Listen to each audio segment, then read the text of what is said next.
Guys, it's Giltspire here, and welcome back to Dead by Daylight. How y'all doing today on this terrific Tuesday afternoon? Hope y'all are doing well. I know I am. Not only is today Tuesday, but today is also PTB Tuesday, where we have been introduced to Michaela Reed. I'm actually wicked excited for today. I'm going to be playing a lot of Swift. I want to test out all of Michaela's perks. I want to play against some Spirit, some Deathslinger, some Plague, and more. Normally I do maybe like 1-2 days at PTB, but there is so much to dive into here that it is kind of ridiculous. So we're gonna probably spend like a good amount of this week in the PTB just kind of figuring out what's going on, making some videos. With that being said, let's do a quick read through of her lore, as I know that us here we do like our lore. She's such a dork. She is. She's kind of like Claudette in a way, but I will say I really do like the style and aesthetic. So I really do like this character that they've made. I think they did a great job. But with that being said, let's read a little bit of Michaela's lore. Michaela Reed. Backstory. Michaela Reed was 16 when her father passed away. She would always miss his sailing lessons at dawn, his colorful yet incredible tacos, and his warm, contagious laughter. She felt like she was paddling in a vast storm-black ocean, each rolling wave submerging her. Drifting in painful darkness, she almost lost herself, but resiliently, with love and care, she made her way back to shore. Well surrounded and supported by her friends, Michaela put the past behind her and looked at life in a new light. She was excited to try new things and discovered storytelling as an outlet. Her friends liked her stories of daunting danger and hard-earned survival. She read horror stories more and more, savoring the powerful, heart-pounding escapism it provided. Autumn became her favorite season, and she threw a grand production for Halloween every year, hosting all her friends for a thrilling night of horror stories, scary games, and homemade treats. Over the years, she also showed interest in witchcraft and practiced light blessings, plant-based spells, and palm reading divination. She gardened sage, mugwort, and lavender to craft homemade products such as body butters, soaps, and skin lotions. She aspired one day to live off of the products she made for friends and family. In the meantime, she worked as a barista at the Moonstone, an independent and eccentric coffee shop in the artsy part of town. Every Friday night, she hosted an open mic at the coffee shop, performing stories live in front of customers. Julian, her best friend and roommate, recorded some of her shows and posted them online. Also, unbeknown to her, he submitted one of her performances to the Endless Halloween Festival, where renowned storytellers performed on stage for Halloween. It was a beautiful surprise when Michaela received an email from the festival inviting her to perform at their grand final on Halloween.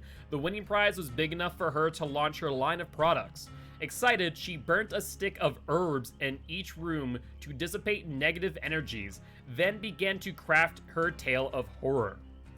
Michaela stayed up all night filling her notebooks with abandoned beginnings. She had a story in mind, but unearthing it took patience and skill.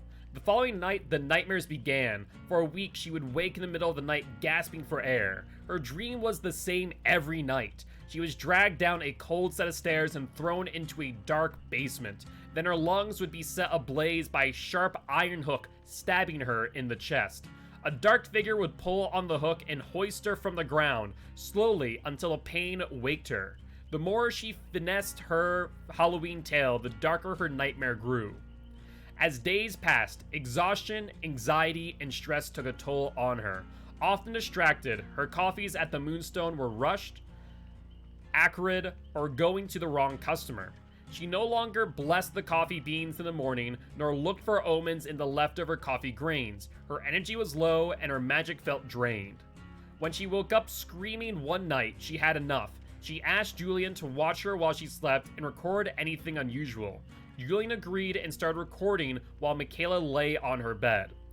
Minutes later, her fingers began to twitch, then her toes. Her breath became labored. Then Julian stared in shock as Michaela slowly rose in the air, levitating over her bed. Panicked, he shook her shoulders to wake her, but stopped when she began to scream. He grabbed his phone to call an ambulance, but a powerful crash diverted his attention. He looked down the hallway and saw a large, spidery fang slam through the bathroom door. Amidst the commotion, Michaela awoke. She saw the black, spidery fang shredding the bathroom door and jumped out of bed. She slammed her bedroom door shut and shouted at Julian to help her barricade the door. Before he could react, however, the power went out, the room submerged in sudden darkness.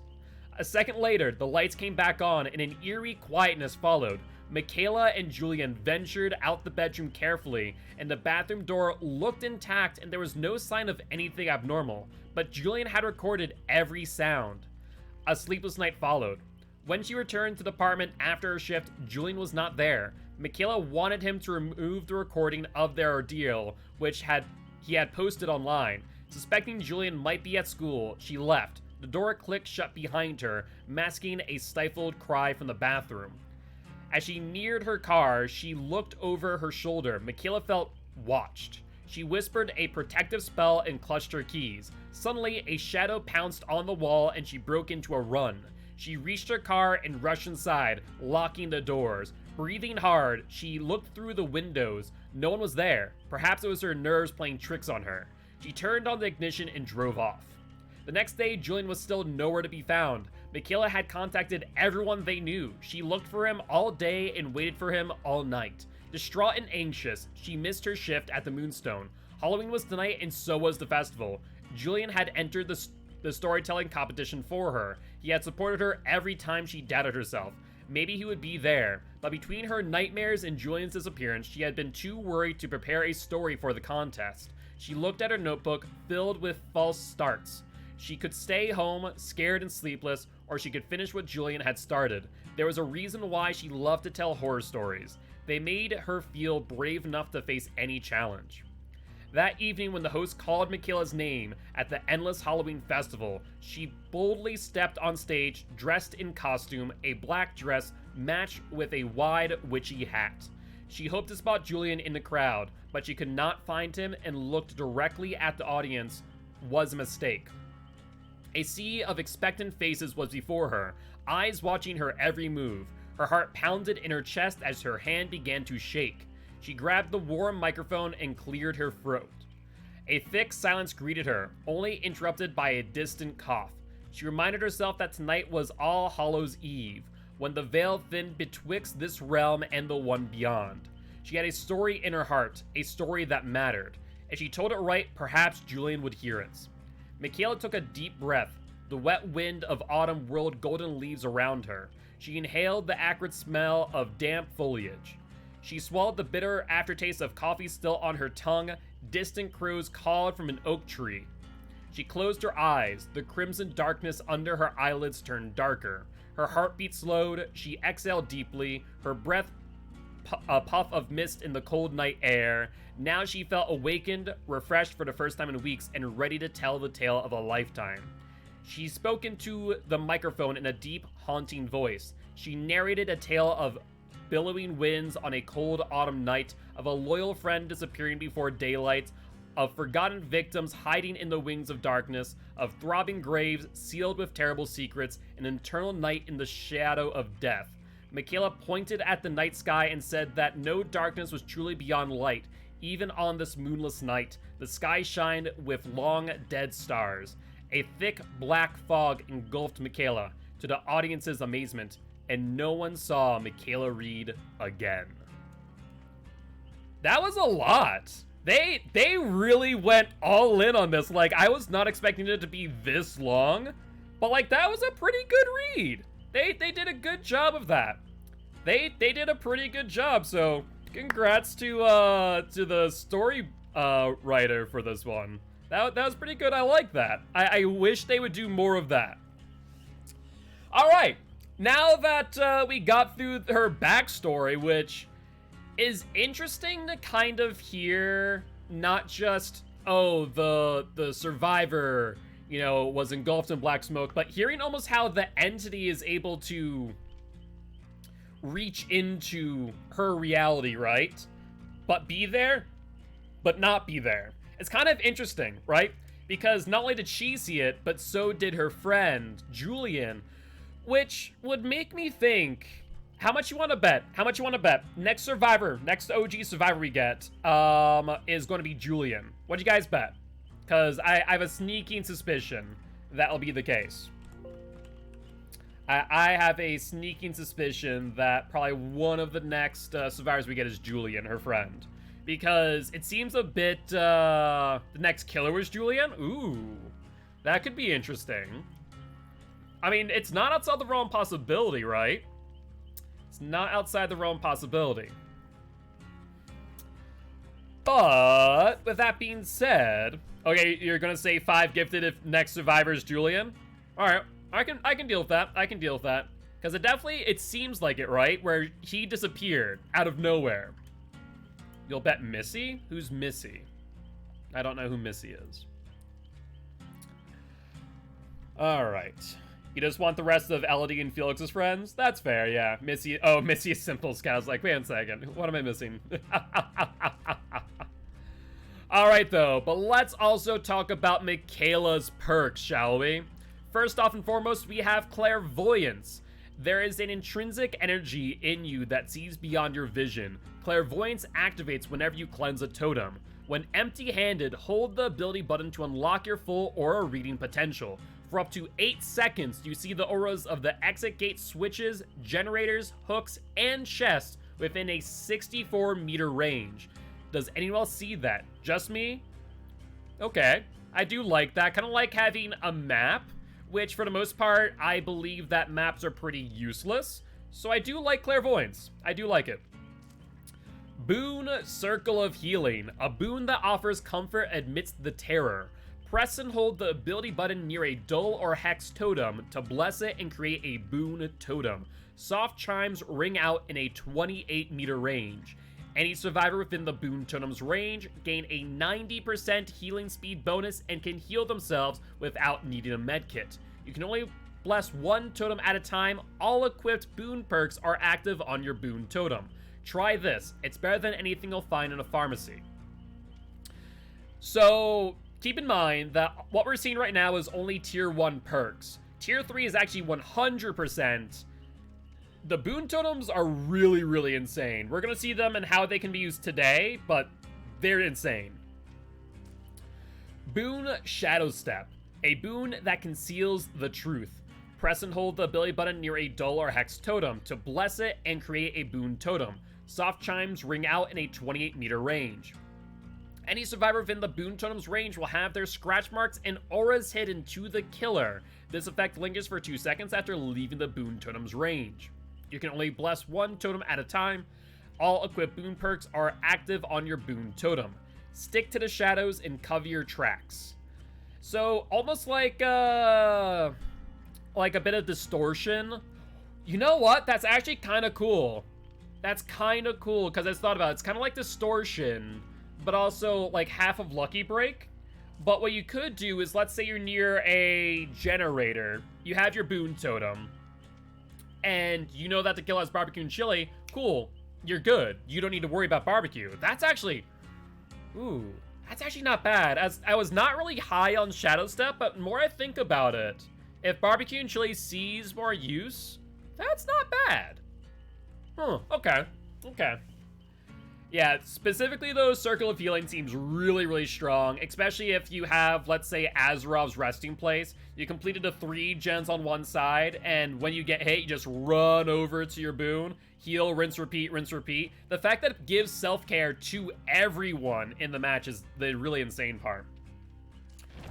But, with that being said now, let's jump into some matches, shall we? Before we do, I think the Shrine of Secrets reset. I already got 600,000 blood points. Let me get another 600,000. So we can ideally unlock her perks on Felix, who has all the perks. That'd be ideal here. Another 600,000. That should get me to 40. That should get me to 40. But let's jump in some games, nonetheless. Let's play some matches of Michaela. I'm really excited for this, guys. Excuse me. Alright, let's grab babysitter. Because I really do want to check out all of the things they updated. At least some of the major ones, like things like windows of opportunity, I don't care as much. But there's a lot of good stuff that they added with this update that I think are going to be pretty significant in the grand scheme of things to the health of the game. So very excited in that regard. Alright, we should definitely get to level 40. Can't wait to heat up some leftover spaghetti. I've never been a fan of leftover spaghetti. I feel like reheated spaghetti is like, I don't know. I just can't deal with the texture, I guess. I don't know about you guys. Initially, I saw spaghetti. I thought it was going to be like a joke about behavior spaghetti code, to be honest with you. Like, that was my first thought.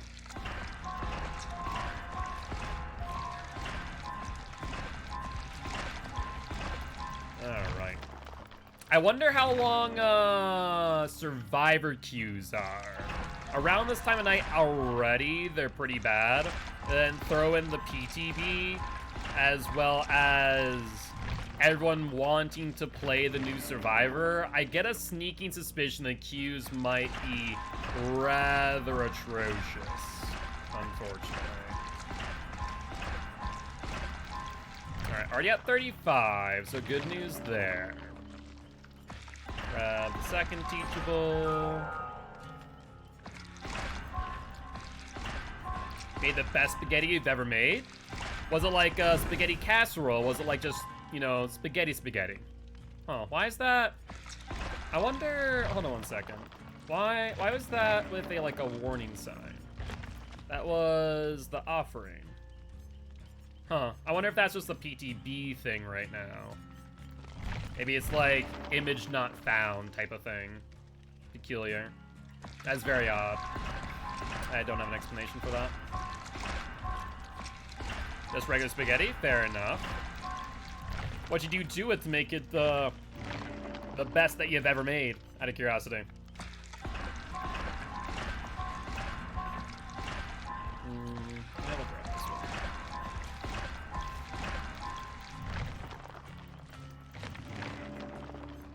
one. Alright, already at 38.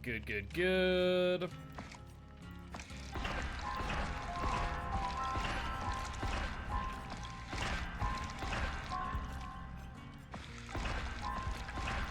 Nurse 3 blinks, my thoughts? Thank God it's an iridescent add-on. Long and short of that statement. Thank God it's an iridescent add-on. That's all. Just forgot garlic bread. Garlic bread is good. I have not, like, had legitimate garlic bread in quite some time. I might need to make myself some. So it's Detective's Hunch, but it's not. I would say this is more akin to a map, because Detective's Hunch, the real benefit of Detective's Hunch, right, is being able to see other totems, not be able to see other gens. For the most part, you should be able to find your gens. There's some unique scenarios where you might need a little bit of help, let's say on Midwich, RPG, Treatment Theater, on mainly indoor maps, right? This is more like a built-in map, less of Detective's Hunch. Detective's Hunch is a map? Yes, but it's not activated at your leisure. I would like to assume that this is not the cosmetic bug. I think this is just all of us being Michaela, which means we're gonna have a lot of boon totems. Alright, well, I got my build. I'm gonna put on a bloody party streamers. I mean, this is pretty much what every killer sees, right? It's just gonna be nothing but Michaela. Seasoned the water. I did my special garlic and onion powder seasoning. Ooh, you did some spaghetti and beef. Did you make meatballs, or did you just was it like beef? Got patched a while ago. I think so too. So I think it's just 4 Michaelas. Yo, what's up, Ender? Thank you for the hydrate. Appreciate ya. That's so fun to watch all 4 of them close the book at the same time, have all their animations linked. That's fantastic. That is fantastic. You do be depressed? I'm sorry to hear that, Slashy. If there's anything that we can do to help you out, please don't hesitate to let us know. Dead Dog is enabled in the PTB. It looks like it's going to be re-enabled at the same time as the mid-chapter update, which will be October 19th. Just ground up beef, let simmer in tomato sauce. Okay, so most like a bolognese sauce then, simple. Alright, well, we're here for you, alright? If there's anything that myself or the guilty ones can do, definitely don't hesitate to reach out, alright?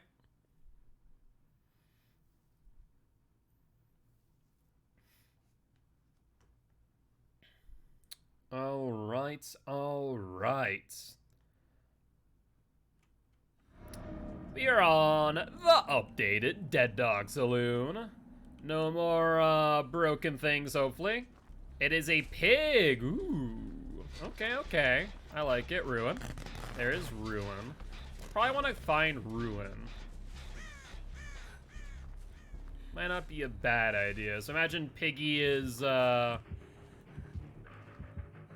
testing out the new add-ons. I'm gonna go this way.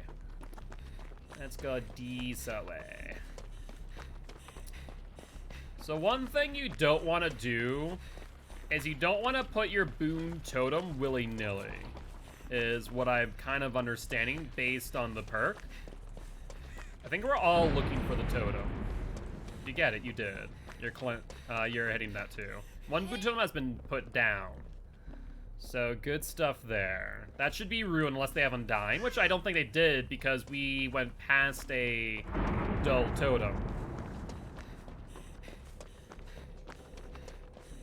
Ooh, wow, that's actually a pretty significant range. You can really overlap those. But are we still cursed? We are. Interesting. So we're still cursed right now. So that was a totem, but not the totem. Interesting. Wow, she has a scream on her, doesn't she? Okay. I don't necessarily like the aura that goes around us, I'll be honest.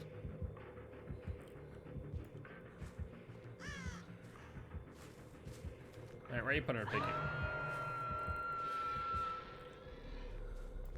I doubt that any of us have BT. Hello, go to the boon totem and heal, please.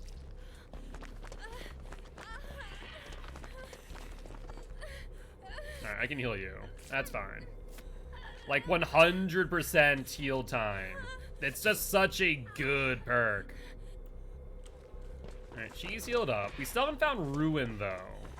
That does scare me a bit of Pig. It really can slow down the game.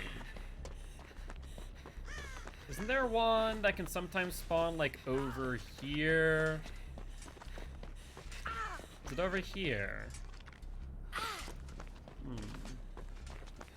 Yeah, I don't remember all of the spawns on Dead Dog. Another survivor down. One gen done, which is less than ideal for obvious reason. Is Pig going to slug her? Okay, another boon totem has been placed down.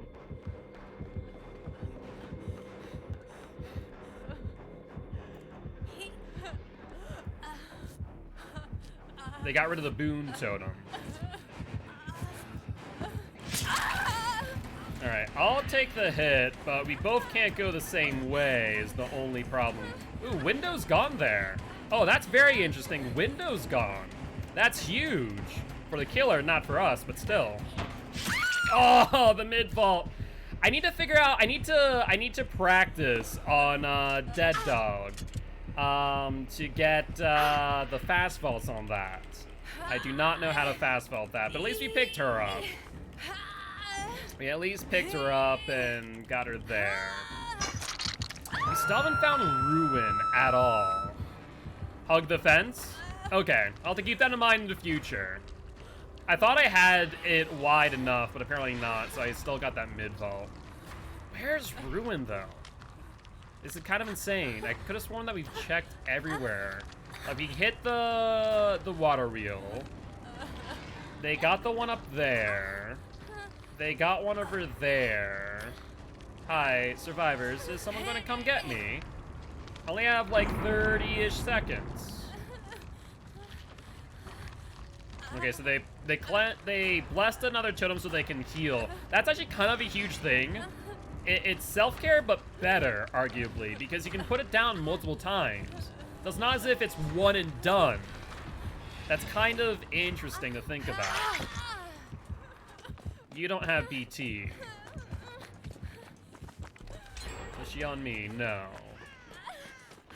Alright, well, I guess we need to start getting our bear trap off. You know what we haven't checked? We haven't checked underneath the stairs. There's a possibility that it might be there.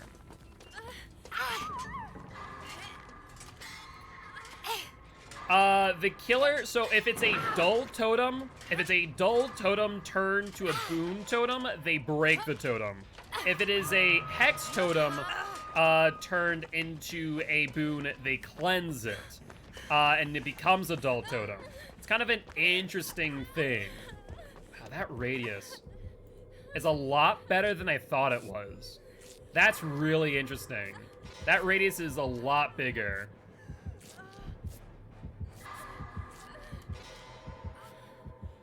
Like, when you see what that radius looks like, it's a lot bigger than you might think.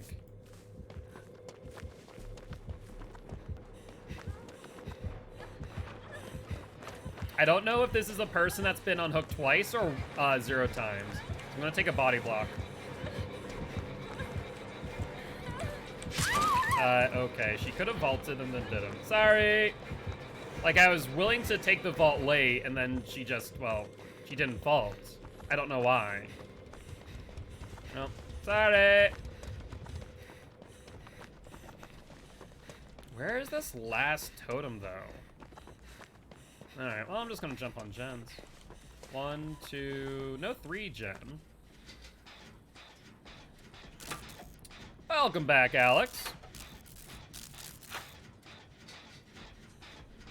Yeah, I don't know why she went to that vault there. Honestly, just wasn't a good play in that moment. Oh, no. It's so hard to tell who's who. I want to try and protect the Michaela that's almost on death hook. Ooh, that's unfortunate. So she's gonna die. She dead. So we unhook you. We don't need to heal you. You can heal yourself. That's the nice part about this, too, is that they can heal themselves. No, there can be multiple boon totems, which is kind of the insane part. You can have 4 boon totems throughout the map.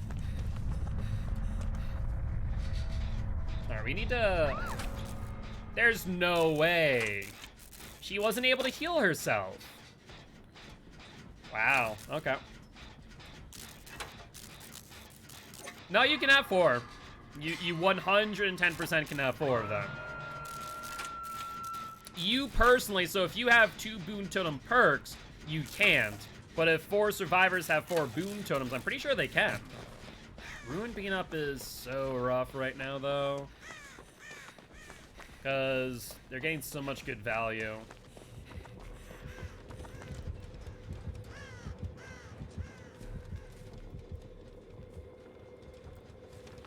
Okay. There's the pig again.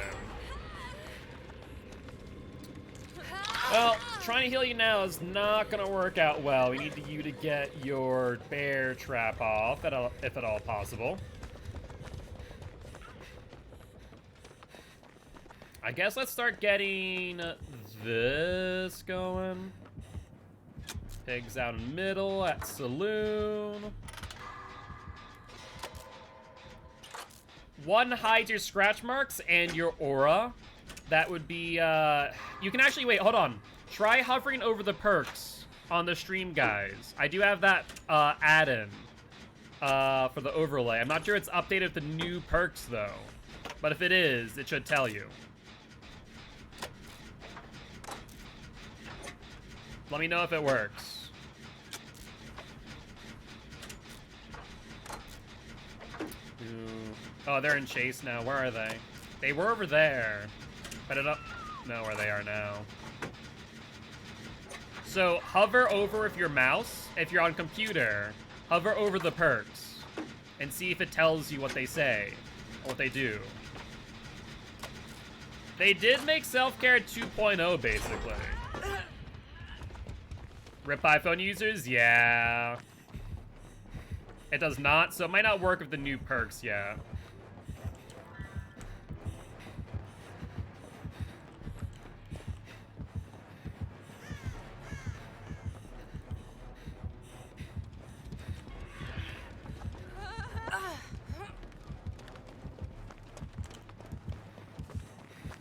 Hi, Piggy. Bye, Piggy.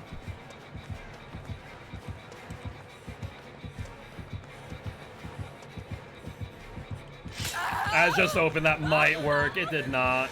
That did not work in the slightest. Really? Okay, I thought I had enough distance. Nope, no dice. Alright, well, I'm pretty sure they already used all their bear traps. The fact that we were not able to find Ruin at all really did hurt. That and also a survivor getting out early did not help whatsoever. Well, no point in really trading hook states, right? Or I guess no point in not trading hook states, because Hatch doesn't spawn until there's only one survivor left. Alright, she's on her way to me.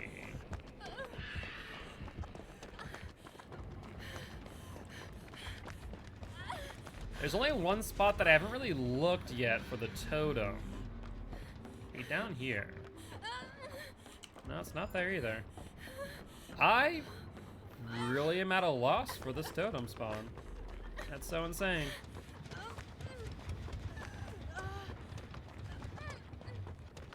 Not there either. Oh, hi. You're over here with Pig. I'd rather not be here. Well, I guess I should just heal at this boon totem, which, like I said, the raise for this is pretty large. I'll just heal up real quick. I mean, I'm not sure if the pig lost Pumpkin Man or what. They haven't been hit, so they're doing something. What gens are left? Oh, there's Pig again, so she's gonna be on me. Yeah. What do I have here? I have a pallet. Can I make it back to that pallet in a timely manner? I don't think I can. And I don't think I have the distance I need for this pallet. Maybe I do. This might be really close.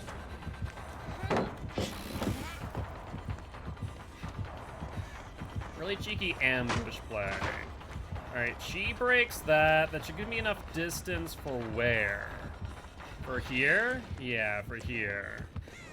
We can drop this early, though.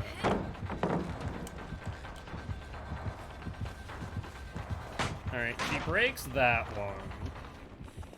Then we go back to the eye wall. And Pig left us to go for Pumpkin Man. Ooh, they got hit. I mean, that's not bad. They're on first hook.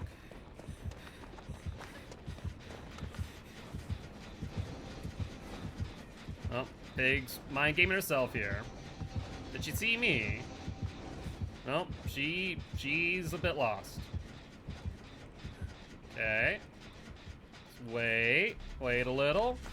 Back in the gen. Maybe we can actually get an escape here. She's back on me now. Where's our next tile? This one here? Yeah. She healed herself. Where'd the pig go? Pig was on me. Okay, she lost me apparently. Let's go back to the gen. Continue working on this, shall we? Oh, you're also here. Look at that. I guess we kind of just rinse, repeat, try and get this gen out. Try and keep an eye out for an ambush play.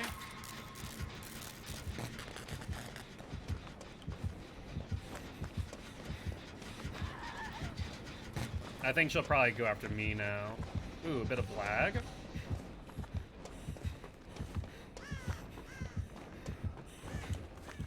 Alright, drop early. Alright, she insta-breaks pallets. She does not hesitate there whatsoever. Oh. Okay, she's still on me.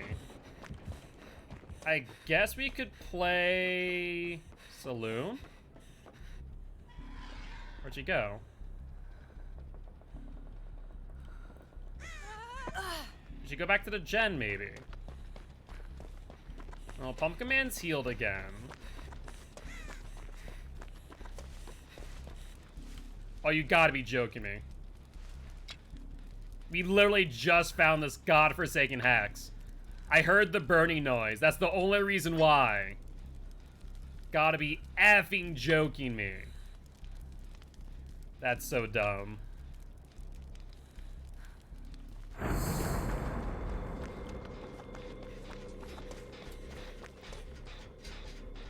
Well, we finally found it. A little bit too late. I need to leave really early. We have nothing here to work with.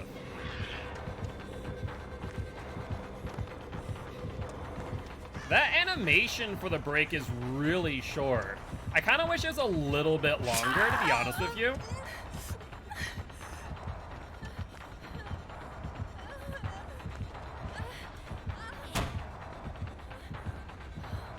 They break the door, they did.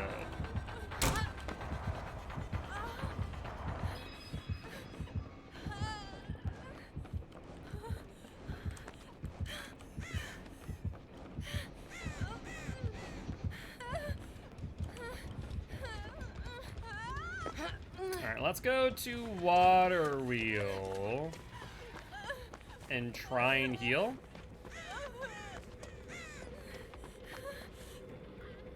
Alright.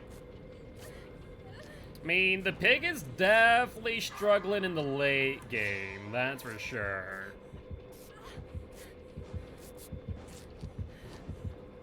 Oh, she is like right in front of me. Okay, she's here now.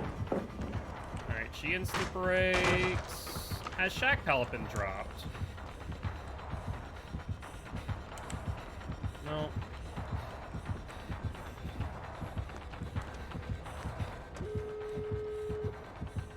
I was really hoping that you'd swing there. Alright, got the stun. Can we make this work? Ooh, a bit of lag there.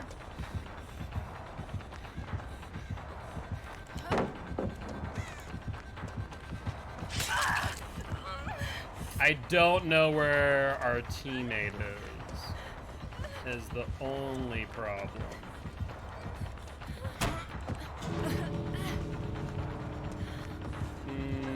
I was hoping that was around here, but no dice. Well, oh well. I mean, at the very least, us keeping ourselves alive allowed for our teammate to escape, so good news there. Not bad, all things considered, given the circumstances that we're in. Not bad at all. And that really shows how strong a boon totem is. Like, just being able to consistently heal yourself over and over and over again. Like, that is a really, really strong perk.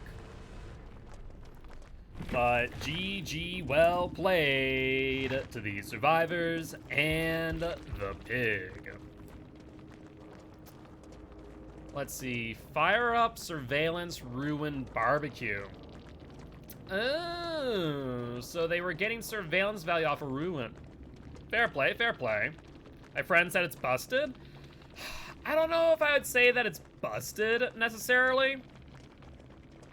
To be honest with you, I don't know if I'd say it's busted, but it is very strong. I think, theoretically, I think once your boon totem is cleansed, once the killer stamps out your personal boon totem, you shouldn't be able to theoretically get it back again, if that makes sense. I think that would make sense to me. I think that would make sense to me. Alright, do we have enough blood points to get the perks on Felix Boy? I think we do.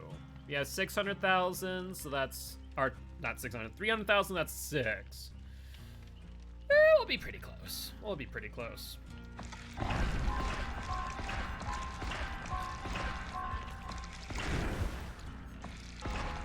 Probably play a few more matches with Michaela before I switch over to Felix, though. Alright, so at least we have that prepped and ready. Well, let's play another match of Michaela. And we'll keep our loadout for now, just so we can use these specifically. But yeah, I'm trying to think of, like, how they could balance that. Because the thing is, right, I think I need to get with you to teach you how to use a flashlight. I mean, that wouldn't be bad. I know how to, I don't know. I don't see the benefit of it 9 times out of 10. When I see people use flashlights, it usually is because they're chasing the killer as the killer is chasing another survivor, which means that there's 2 people off of gens. So from an efficiency perspective, it's usually not the best in the world, at least in my opinion. But, c'est la vie. How would they nerf Circle of Healing, I wonder? How would they nerf it? If they were to tune it back.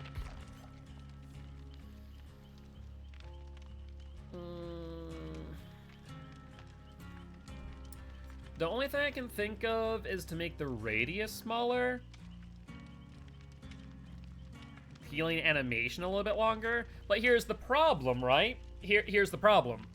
So if you make the heal time take longer, then why not just use self-care? How's the PTB? So far, just 1 match. We're just 1 match in. We took a while to read through her lore, which was pretty extensive. So we just got through our first match, which Circle of Healing was pretty strong. But yeah, if you make it too slow, then the question becomes, why not run self-care? What's the benefit of the boon totem, right? You know, I think in majority of matches, you're probably only going to see 1 boon totem, not, you know, as we're seeing right now with everyone playing Michaela 4 boon totems at a time. I think that is a big thing, obviously. That is right now shifting perspective. Because it's only 1 boon totem, then it's not too bad. You only have the, you know, 1 or 2 safe zones. Do you see any of these perks show up in comp? Circle of Healing, abso-freaking-lutely. Clairvoyance, no. Shadow Step, though cute, no. I think mainly the only one would be Circle of Healing, for the most part. So I don't know. I'm trying to think if there's any real way with them nerfing boon totems without it going so far to the point where it just becomes unusable. And it's 25% slower, lowering the radius would work. Only reason because it would be 1 person basically bringing self-care, but everyone gets to use it. Yes, basically that is how it works. Is that it's basically self-care on a totem. So instead of self-caring at a corner, you self-care next to a bone.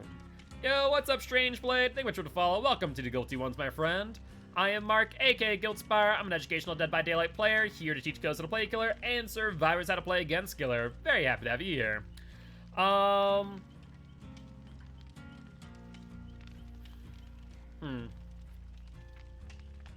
Just found you in my recommended channels. Hey, well, welcome, welcome, welcome. Very happy to have you here.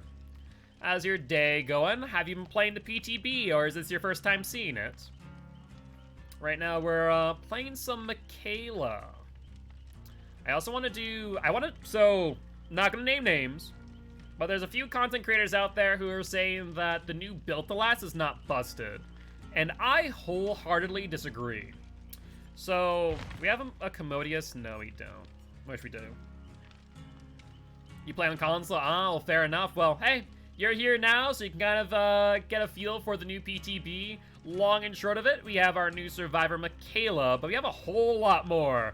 From killer buffs to killer nerfs, add-on reworks, and a lot. Also, I love to see this now, where it says the percentage increase in the heal speed. That's actually really awesome to see. Increases the speed you heal others by 35%. I think that they should remove percentages and add seconds instead, because I still think people don't understand what a 35% increase is. Obviously, we know what it is, because we understand that healing a survivor takes 16 seconds. So if you remove, you know, 35% of that, then we can figure out that percentage very easily through some basic math. At the same time, I just wish that they would tell you that, you know, reduces the time it takes to heal a survivor by X number of seconds. That's what I kind of wish. Thought you were playing killer? Nope. We're playing some survivor first because Michaela's kind of the big part of this PTB. We will be playing killer. I traditionally actually play a lot more killer than I do survivor. But because of the PTB, we're obviously playing some survivor. Oh, hey, it's Pumpkin Man again. We just played with him.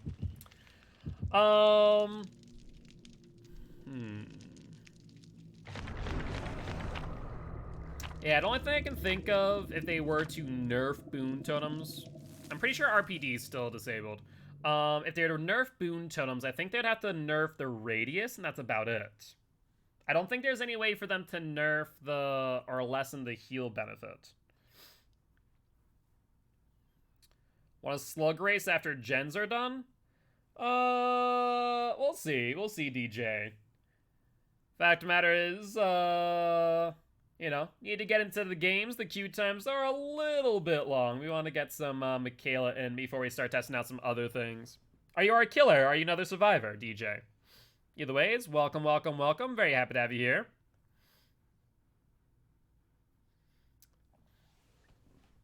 All right.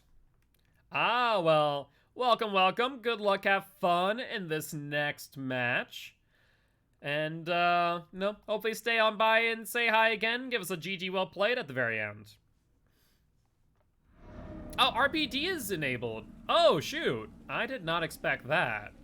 Ooh, well, totems are hard to find on this map for sure. Jen not here. Hello. Hope to make you giggle. All right, sounds good. I like it. Basement's here. Hair radius. Doctor? Seems like a doc. Totem there. Keep that in mind.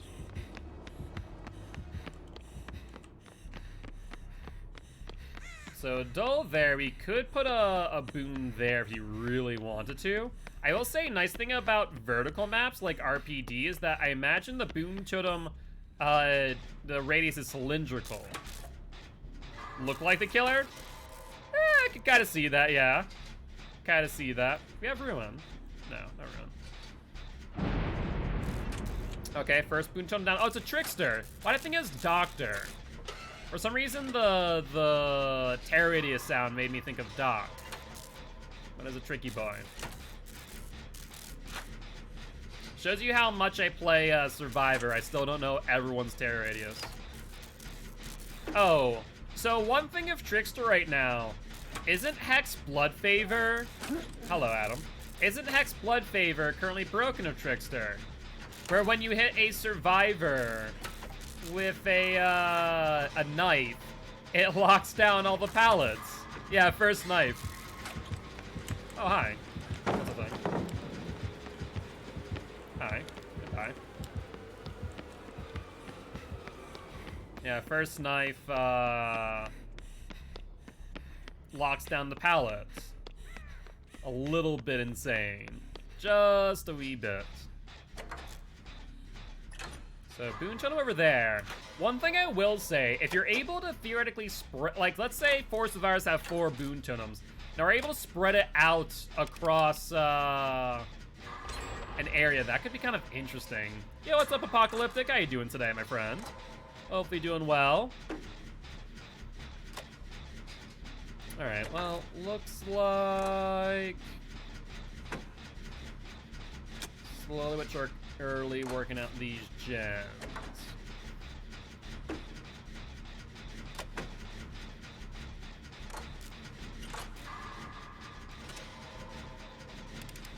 Halfway through this one. So, I'm actually curious on something with Clairvoyance. If I bless a totem, does that count as destroying a totem? That's actually a really curious question. You just logged into Twitch and already a bot followed you? You know, that sounds par for the course. That does sound par for the course.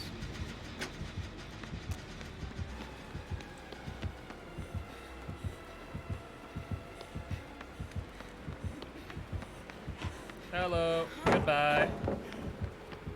Are we doing no knife tricky boy? He's looking at pallet. Hello. Hello.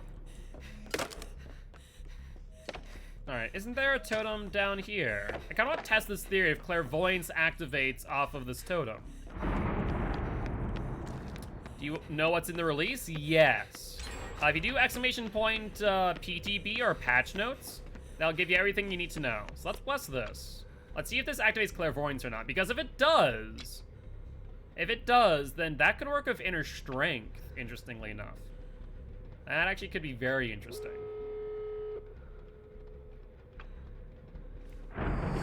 It does not. So, blessing a totem does not equal destroying a totem. Matter of fact.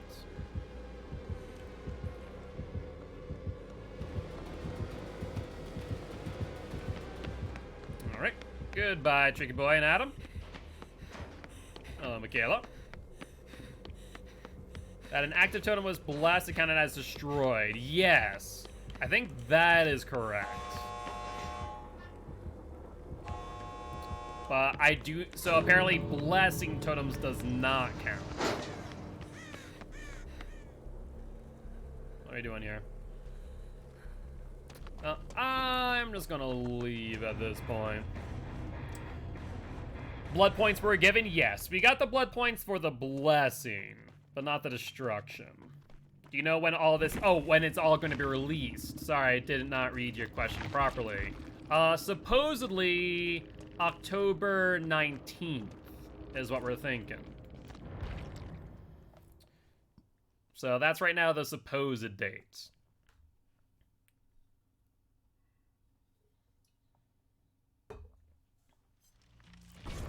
Alright, let's rate up again. Another offering, throw you on. You want to tell me a joke? Sorry. One of the things that when it comes to streaming, unfortunately, is time is everything, especially for the viewers. Need to kind of get back into the matches, right? Saw Haunted Ground Totem blessed and effective vulnerability appeared? Yes. You do that instead? Well, I do appreciate DJ. Thank you, thank you, thank you. Appreciate stopping by, saying hi, and welcome to the Guilty Ones. I am Mark, aka Guiltspire. I'm an educational Dead by Daylight player, here to teach ghosts how to play killer and survivors how to play against killer. Very happy to have you here. But yes, Apocalyptic. Apparently, if you look at it, how it works is that a blessed hex totem activates the hex. So far, we've seen that Haunted Ground does activate upon being blessed. However, and not sure if this is a bug, Retribution does not. So that does get into some interesting questions, whether or not it is a bug or a feature, and yet to figure that one out. Yeah, when Retribution gets cleansed, it does not. Which also raises the question... yes, apparently... so, at the very least, according to Clairvoyance, it does not. Also, I want... hold on. Hold on. When you destroy a dull totem, is it considered cleansed? Or is it cleansed only when you destroy a hex totem? Ooh, hold on. That's a really interesting question. I want to check this out.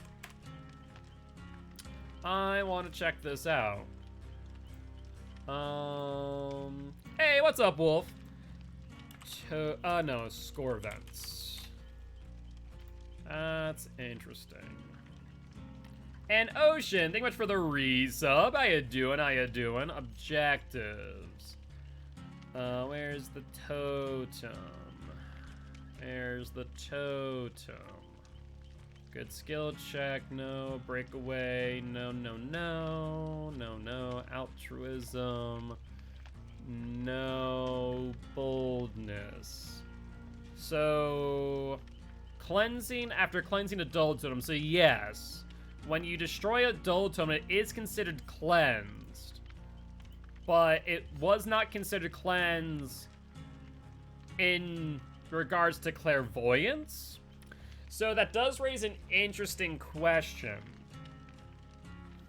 So basically, we blessed a dull totem with Boon Circle of Healing and Boon Shadow Step, but clairvoyance did not activate.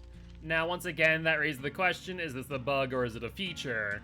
Will clairvoyance only activate upon a broken dull totem or hex totem and not a blessing?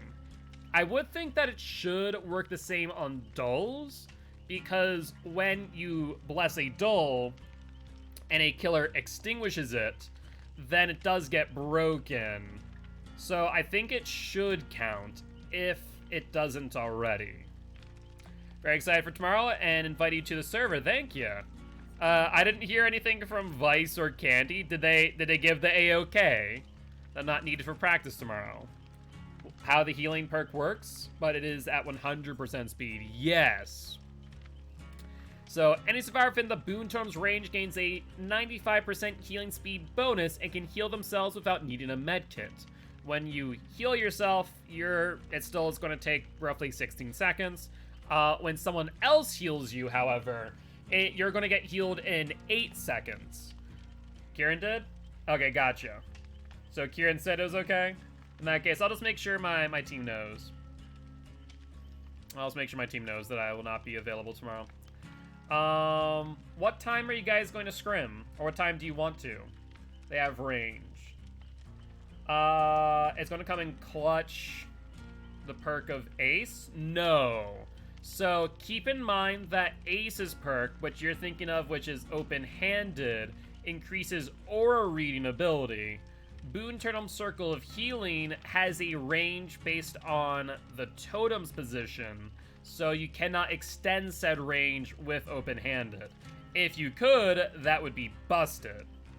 Alright, we started at 2:45? Okay, sounds good. I will be there. Just make sure to message me. Otherwise, I will forget. Alright. Let's ready up.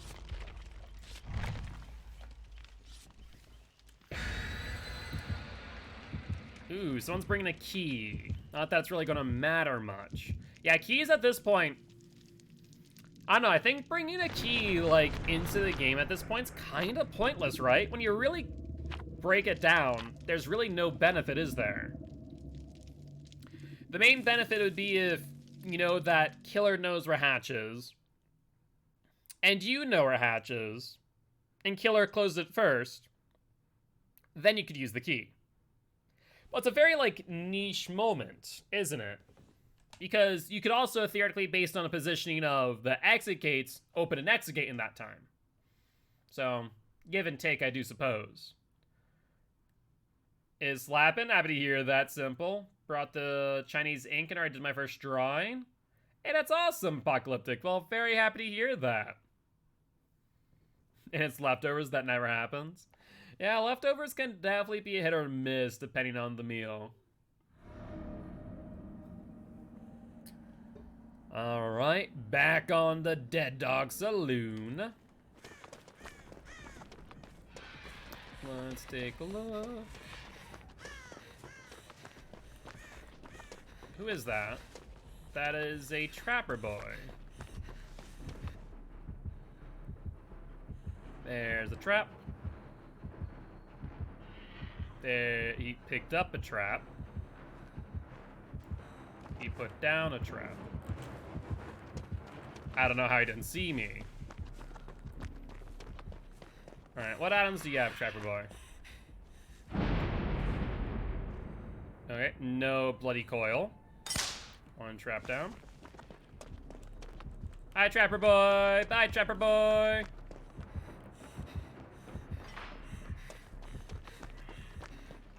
Does Trapper Boy have ruin? No, ruin. In that case...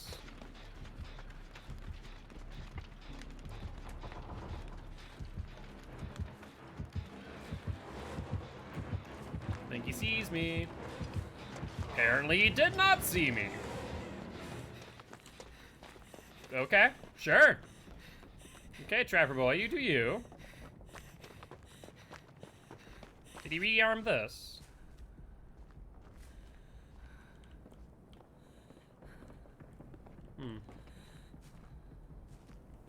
Oh, there's one. Disarm this. I'm just gonna harass Trapper Boy all game. That's what my job's gonna be this match. Just harass Trapper Boy. I did want to boon the totem, but Trapper Boy came on by. There's so much grass here. Need to be careful. Otherwise I'm gonna get hit by a trap. Oh. I hear a tear radius. Did he see me? Oh, he definitely saw me. Let's run this away. We have a pallet here. Huh. Well, that's not normally there, is it? I'm not insane for thinking that. Or that there's that rock.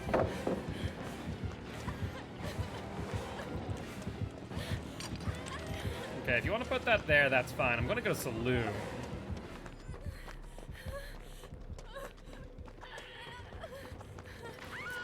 Oh, well, you got hit by a trap. GG's.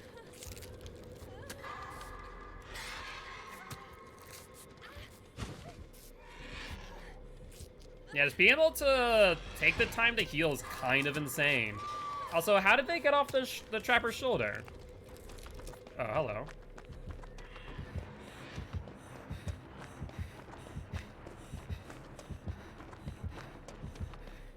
Still have a trap over here. No trap over here, surprisingly.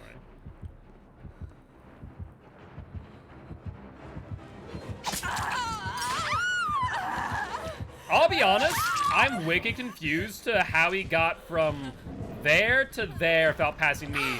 It must have meant that he went around, saw me. Yeah, huh. Good play, good play. If you take a hit, I might get off. There's no, there's no. Yeah, I thought that he was going to be on the opposite side of Shaq, but I guess not.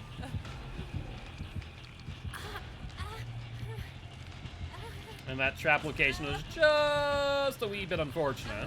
Otherwise, I could have at least looped a bit. So it looks like he's sitting them on corners, mainly focused in on tall grass. Picked up that one. Where's he going to bring it, though? That's what I don't know. I guess we just go to Saloon and heal.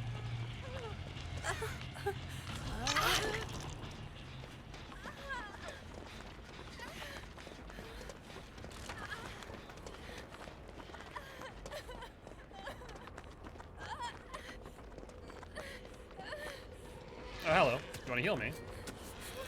Be my guest.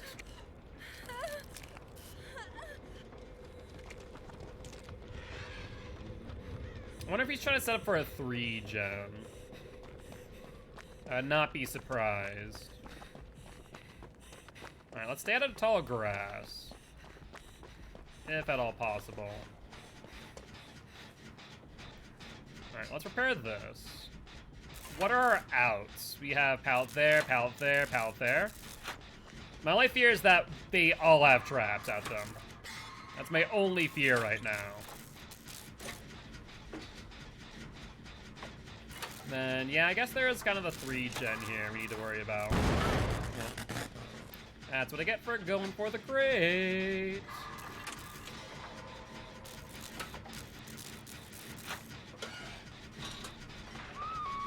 Okay, I was about to say, he's surprised it didn't go for us, but that might be why. He's going for that chase instead. I mean, if he slugs, we could get the survivor up.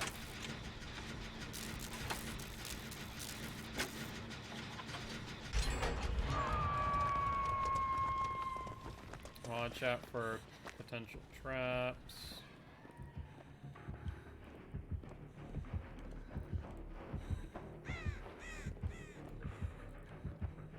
Alright, make sure he can't see me.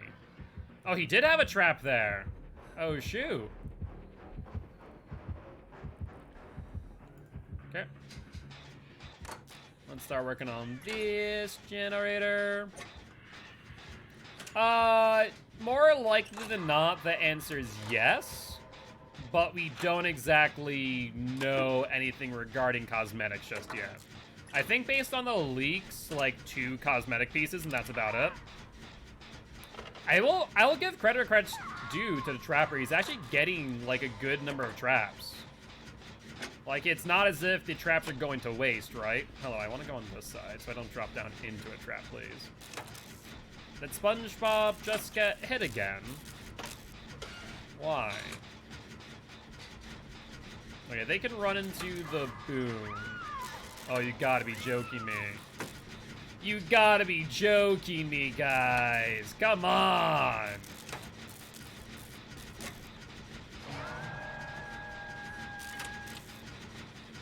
Well, I have this gen just about done.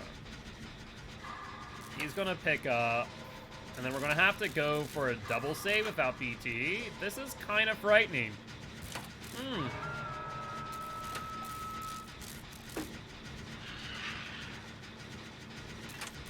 I think they may have tried to body block and end up getting hit by a trap instead. Yeah.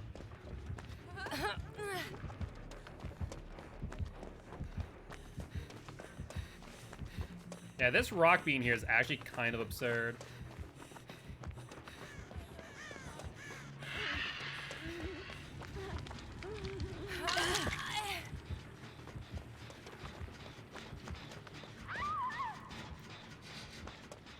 Alright, who is that?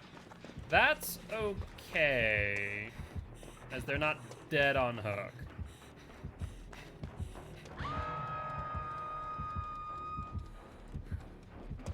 That's Kindred.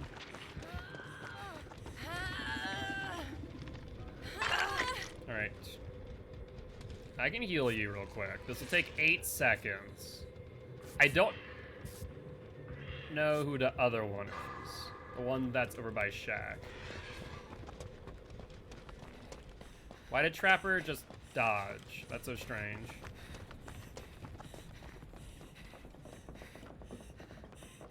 Alright. Since there is, I believe, a dull totem here. Mother trucker. I literally saw it last minute. I literally saw it last minute.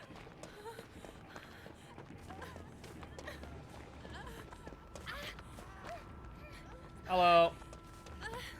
Oh, why are you healing me? You're on death hook. Let me heal you first. Hey, what's up, Dot Ditter? How you doing today?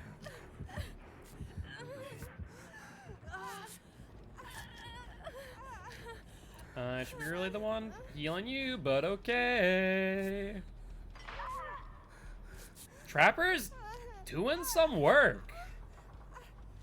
Like, they're doing a good job of picking up their traps, resetting them in good places. I think just having 2 of them at their disposal is actually going really well. Interesting. Right, let me bless this real quick. We need to try and make sure that the other survivors that are on death hook do not get downed again.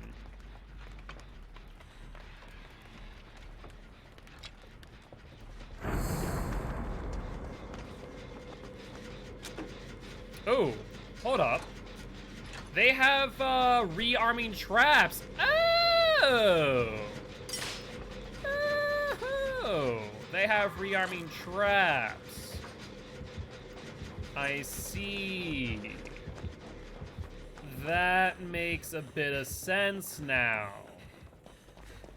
Okay. I was about to say, why are we getting hit by so many traps back to back?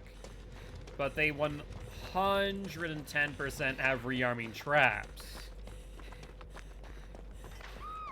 Yup. Uh-huh. Uh-huh. Yup.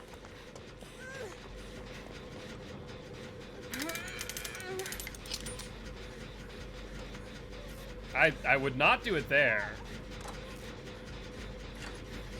Yeah, they 110% have rearming traps.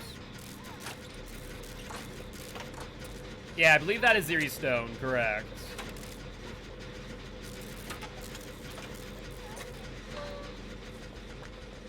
Alright, I am gonna have to take a body block for you. You need to run me. I don't think I understand.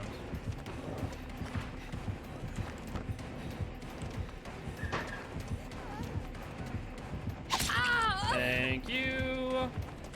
And on that note, goodbye, Trapper.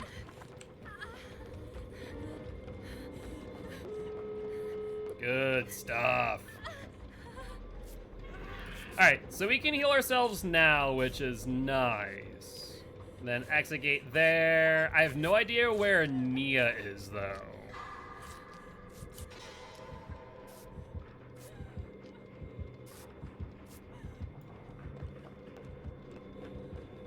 I feel like I hear Nia. But I can't say for certain. Alright, I wonder if they trap the exit gates, potentially? I hate the tall grass right now. Doesn't look like it. Well, I'm sorry to say, SpongeBob, but I do believe you're about to die. Not much that can be done about that, unfortunately. We tried to keep him alive with the body block, but it did not go as planned in the long run.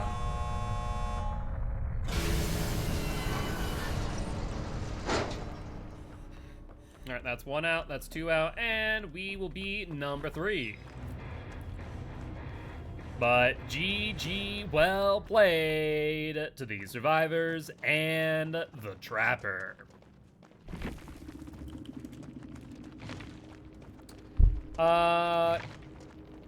I did read it off a stream, but at the end of the, I'll have to go more in detail while we're loading up here in a second.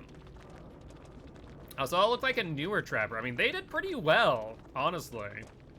Not sure if they prestiged or what.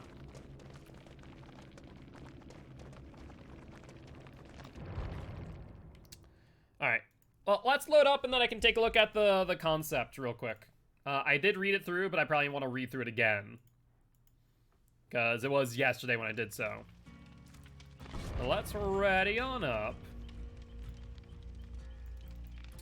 And let's see here. Is in media. So it was the Scarecrow. Yo, what's up, Bios babe? Thank you much for the follow. Welcome to the Guilty Ones, my friend. I am Mark, aka Guildspire. I'm an educational Dead by Daylight player, here to teach codes how to play Killer and survivors how to play against Killer. Very happy to have you here. Alright, so let's take a look at your Killer concept. Power horrors within. Across the map, there will be 10 Scarecrows corresponding to the map layout. You'll see the aura of all inactive Scarecrows. Press M2 to send your soul to a Scarecrow, which then your perspective will be switched to that. You'll see out the Scarecrow's eyes to scan the environment, but be locked in place. Basically like Victor in a way. You can still send your soul to other inactive Scarecrows, or cancel and go back to the original Scarecrow. Pressing Control allows you to possess the Scarecrow you're currently scanning with, switching from your body to the new body you just possessed. Your old body becomes an inactive Scarecrow. Switching bodies has a 20-second cooldown. Kind of like the twins in a way.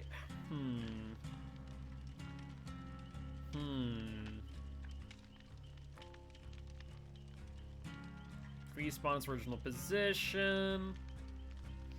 I like it a little bit. But I feel like Twins already does this in a way. And having things that, though they respawn to their original position, might be a little bit too strong. Even just the ability to potentially block an area with multiple scarecrows, forcing survivors to drop them, like on Midwich, for example, would be really strong. But as far as perks are concerned, not for your eyes. Survivors on a hook another survivor from at least 32 meters away from you will instantly be hovered by 3 crows. In a way, like reverse babysitter. Could be kind of interesting. Hex weak connection. 2 hexstone spawns. When one is cleansed, the other disappears. When the hex is cleansed, all gens... no.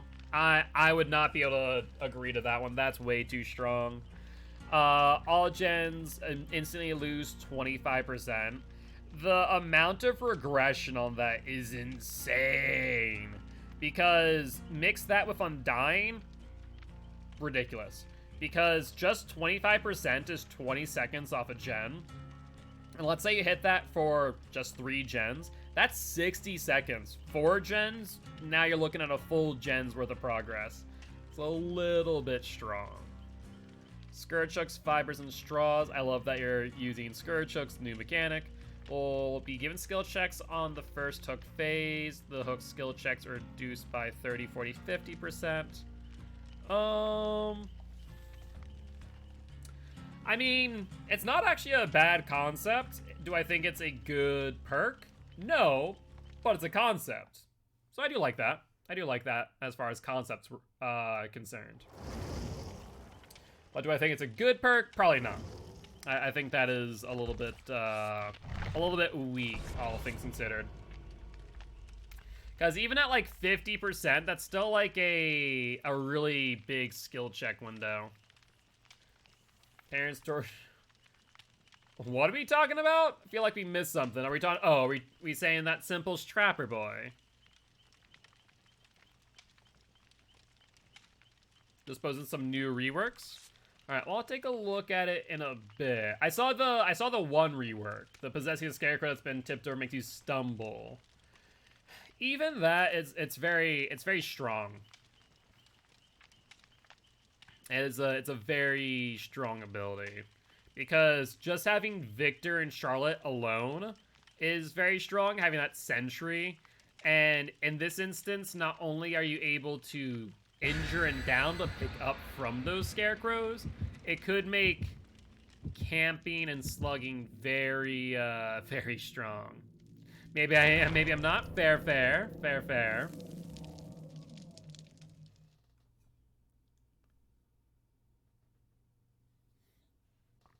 All right. We'll do a couple more matches. Should also mention scarecrows don't have collision.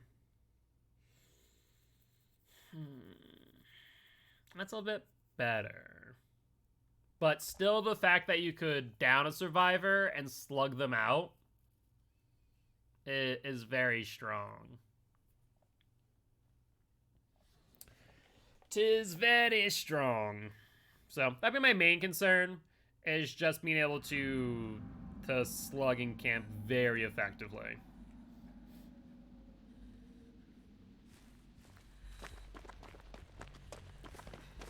It does say educational. Not sure if we'll do more magic on stream, unfortunately. I might do some YouTube vids, but magic has not had a hugely well received turnout stream-wise, so I might stick to DVD. That's Spirit. It is Spirit. Ooh. Okay, so we can see what the Spirit noise notes are all about. Does she have Ruin? Open-handed.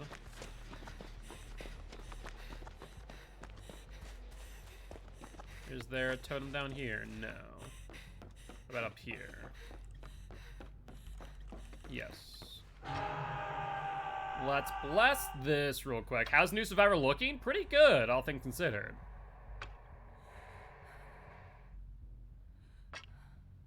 Wait, I'm hexed right now. Why? Why would I be hexed? Was there undying and didn't realize it? That's the only thing I can think of. Hello, Ace. Okay, you can heal yourself then. You do you. Ruin. Ruin. Ruin undying then. Well, we know that's not there. Could be in House of Pain.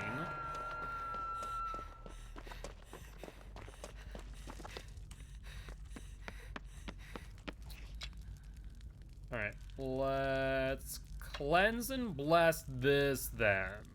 The nice thing about blessing this totem is that even if they snuff out this boon, I think that it reverts to a dull. Alright, so we're still hexed then.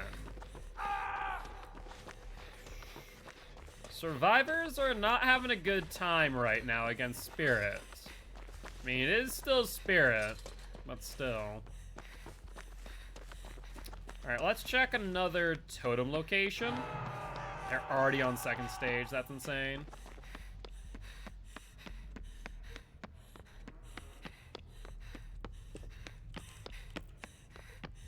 Alright, not there.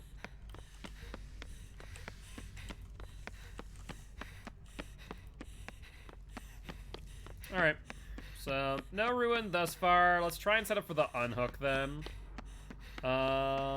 Where else have we not looked? I guess Shack we haven't looked exactly. Alright, they're going for the unhook now. Should probably take a body block if we can help it.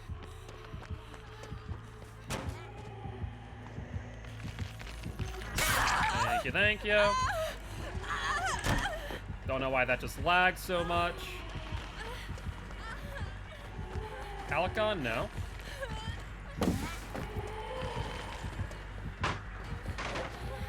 Let's play Shack. Hi, Dwight.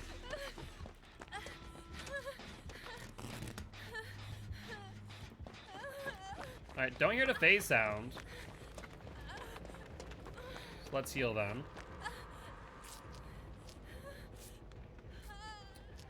How the boon totem's feeling?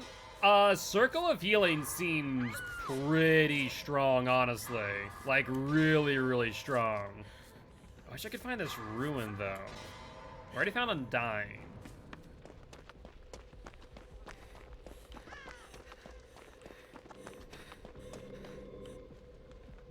Where's the spirit?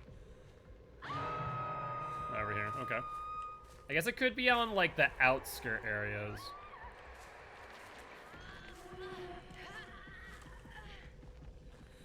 Hi there. Upsy daisy. Over here.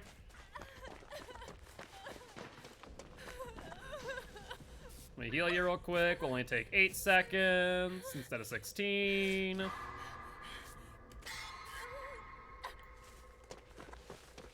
Alright, yeah, no clue as far as the totem goes. We're gonna have to forgo the cleanse. Instead, opt for the gen down here, methinks? Yeah, I think that's the play. He's near. It is here.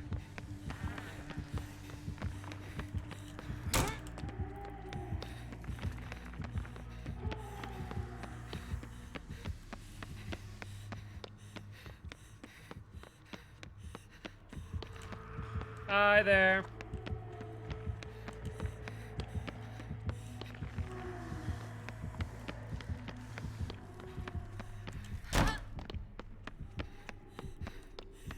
Alright, she's there.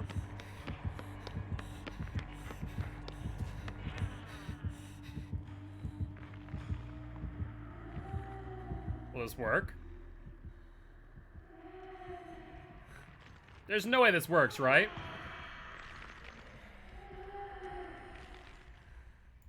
Apparently it worked.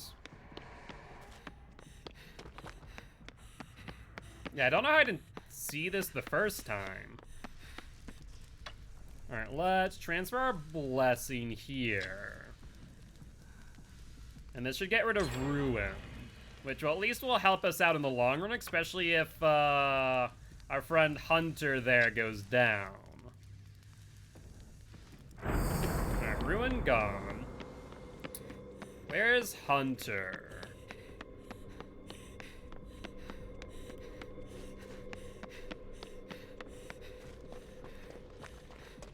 Yeah, 28 meters is pretty freaking large.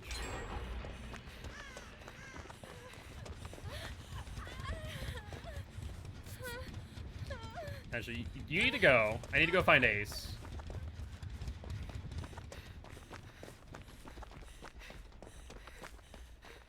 Where's Ace?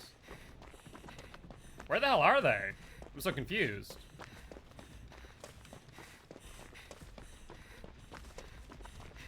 I'm trying to go save Ace, but no idea where he went. Are they over here?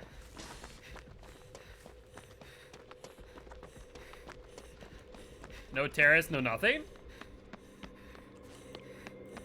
I really have no idea.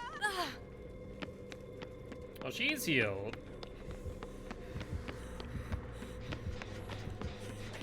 Oh, Ace is here as well.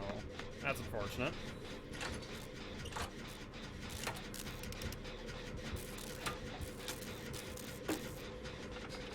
The nice thing I will say about Shadow Step here is that a spirit will not see our scratch marks. Like, spirit not seeing our scratch marks is actually pretty huge. Because we can run, right? She won't be able to see him.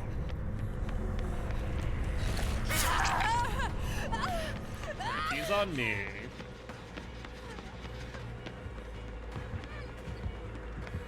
Let's play out front, try and keep her off of these survivors.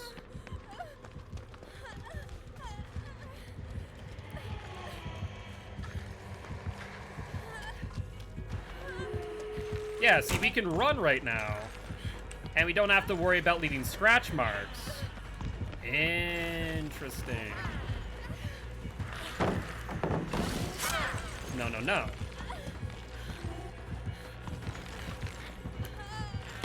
We'll go down here. Yeah. Interesting. That is really interesting. If you're playing as Spirit, I think that if you see Boom Totems in play, you might be a bit scared if it's Shadow Step. Like Shadow Step against Spirits. I don't need to look behind me more. I know she's a 110 killer. It's A-okay. What I'm a bit more concerned about, however, is the survivor's actually going for me or not.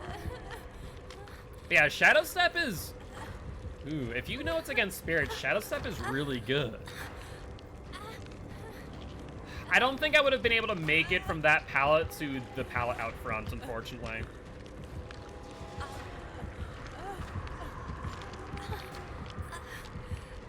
No, I needed the pallet drop there. Ooh, hello. No BT from you. You need to let me in front. You need to let me in front.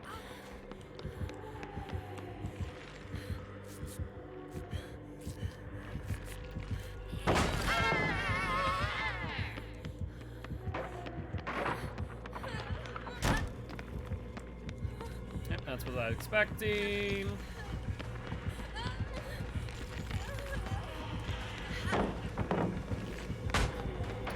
Yep.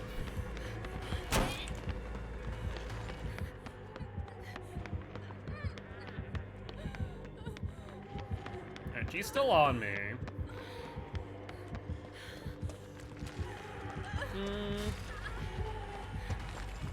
I think I can play the window.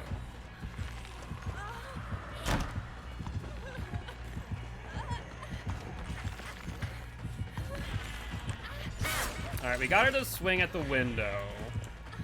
Well, here. Do I have another pallet coming up? No, it's broken. We have... Yeah, there's nothing I could do there. Like, I'm trying to figure out, like, where I can link to get closer and closer to the exit gate. At least we're close enough now to where they can probably unhook me and I can make it directly to the exit gate.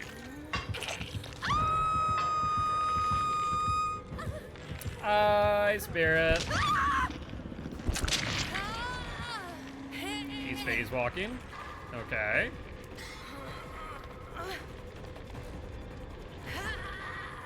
Question is, do we go for this exit gate? Depends on if Dwight has BT, right? Dwight does not have BT.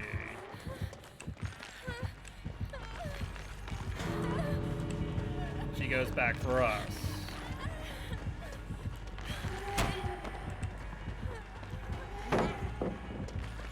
I think we make it. Yeah, we make it with the pallet drop. Good, good, good. And goodbye. Oh, okay. That was a wee bit close. Just a wee bit. But GG, well played to the survivors and the spirits. Also, could we give a shout out to WikiWing? Would be much appreciated. As it does appear to be that they are TTV. Keep getting crap maps. Ah, no, I mean, Badham's not bad. Much more manageable. Could you not see scratch marks while around the school?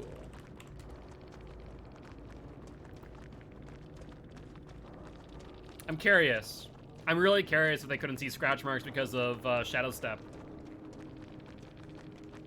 Because if not, that's really strong. That is interesting.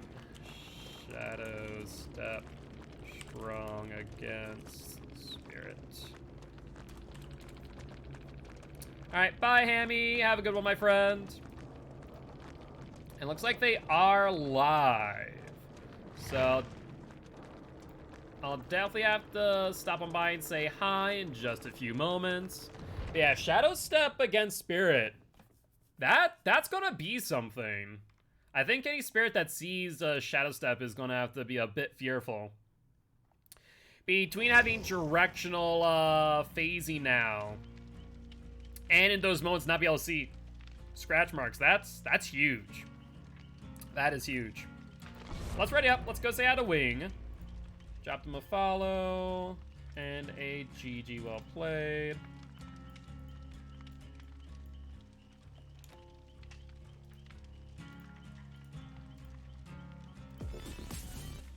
Thank you. Oh, while you're at, let me give you a follow. Always here to support other DBD streamers. Yeah, it never fails. When I play a killer, I barely play. I get either form mapped or bed hand. It never fails. But when I play a killer, I'm good with. Yeah, RNG possible, you know? be like that. Game. You know. But yeah, her Broompool totem seems pretty interesting. Alright, you too, man. You too. No worries. I'll give you a lurky here. And I'll lurk as well. Always here to support other DBD streamers. And let's actually pause the VOD for later. Always interested in watching those. And WikiWing, thank you much for the follow. Welcome to the Guilty Ones, my friend. Alright, how many matches with Michaela? That was, what, match number 3. I guess really 3. We had that one on RPD, but that... I think, DJ was memeing a bit. Just a wee bit. So I'll do one more for with Michaela here. And then I think I want to jump onto Felix and test out, Built to Last. Okay, I think Built to Last is going to be a little bit busted. Just a wee bit.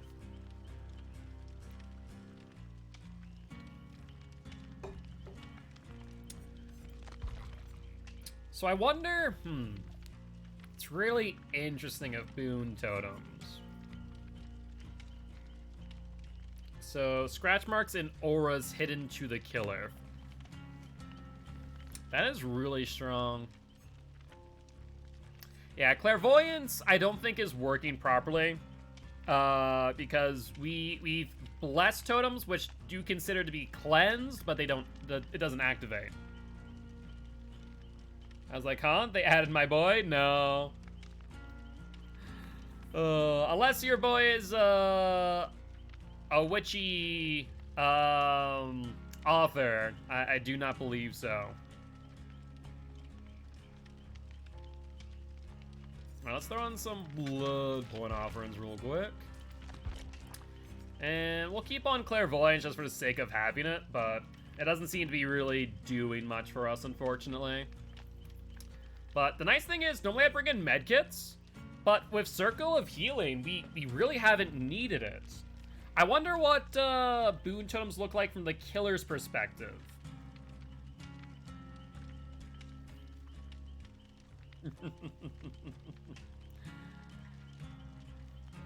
Alright, alright. Hello.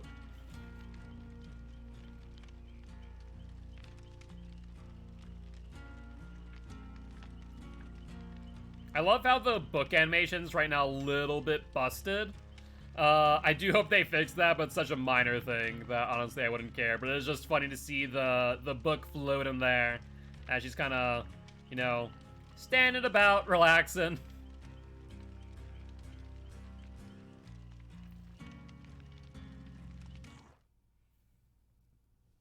Alright. Ghosty Toasty. That name sounds familiar. If you give them a shout out, I imagine they are alive. They are on the PTB. Probably not until then, but potentially for this week. I would say for the week would make sense because I have a lot of things I want to test in the PTB. They are not live, but we have either played against, or played with them before, as I am following them.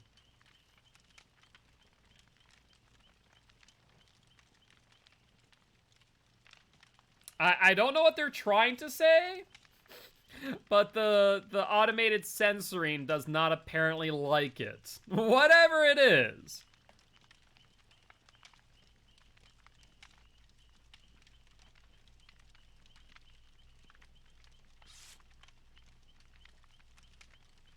I think I see what they're trying to say now. But I don't think I either mistyped it or did so purposely.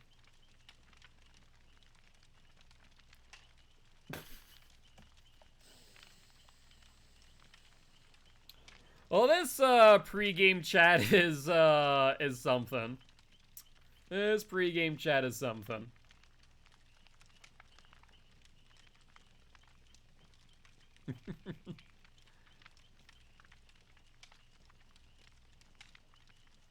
Alright, oh, we're not ready up. We should probably do that, shouldn't we?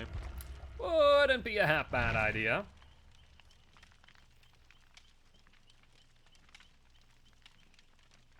What are you guys talking about? Putting people in basements? Alright guys, pretending to be the killer now.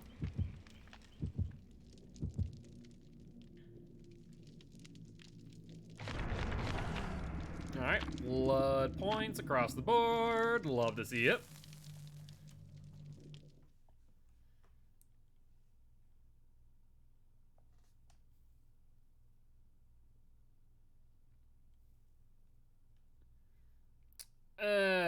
Alright. Well, this will be our last match with Michaela for a moment. Then we're gonna move over to Felix and show how busted Commodious toolboxes might be. I really do think that Commodious toolboxes plus Built to Last might be busted. Yo, what's up, King? How you doing today? Hopefully doing well. What have you been up to, if anything much? Ooh, 'tis a plague, which means that my boon totem's not going to be as effective. Ooh, okay. Corrupt Intervention.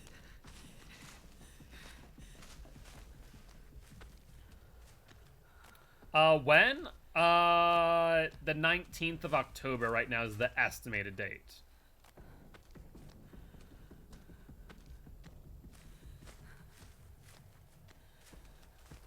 I was gonna check for totems.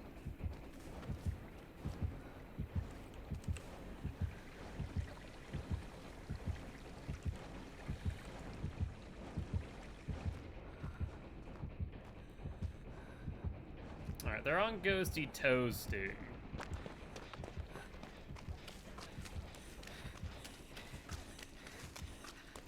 Either that or Ghosty Toasty touched the vomited on Jen.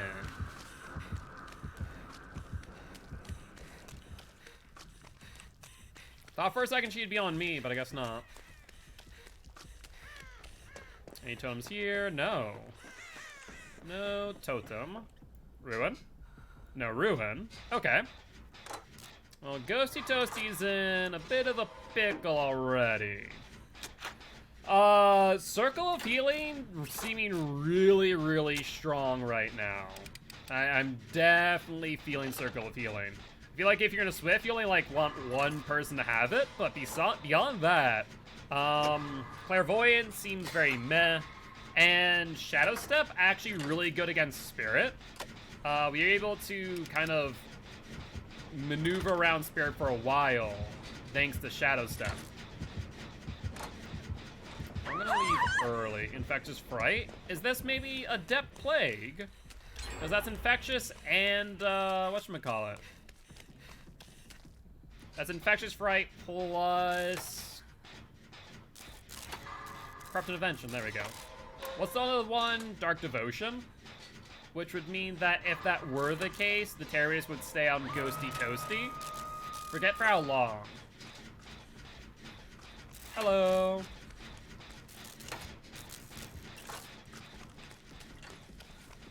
Nerfs on the perks before update comes out? The thing is, I don't know how they would nerf boon totems without making them not playable or not viable is the problem. That's my main concern. What are we doing here?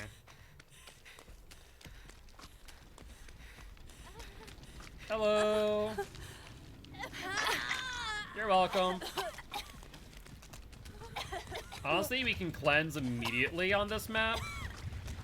There's no real reason not to, because if you look at all of the placements for these pools, they're all out in the middle of no man's land. So cleansing outside is actually pretty good. It's not a bad idea at all.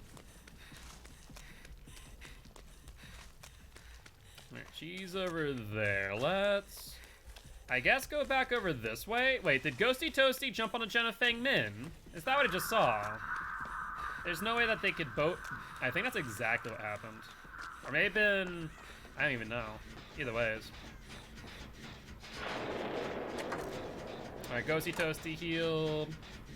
Looks like Fang Min down. Where? Knockout? The hell? I have no idea where they went. Hear that, or maybe I missed it before they got the pickup? Nope. No touchy. No touchy. Apparently these survivors do not care to infect others. They will gladly do so.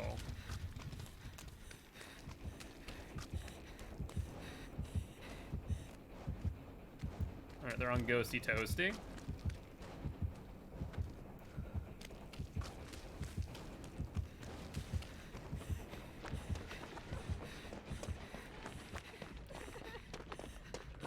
Alright, let's unhook you. Ideally, you do not want to cleanse in here. This is not a good spot to cleanse. Like, over here is a good spot, over there is a good spot, but right here it's not.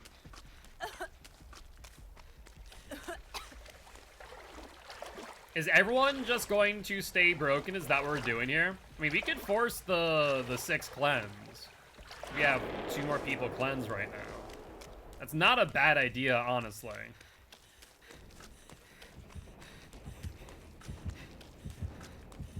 Because I think they're going to just get insta-down now. And, like, the cleanse spots on Backwater Swamp are so bad.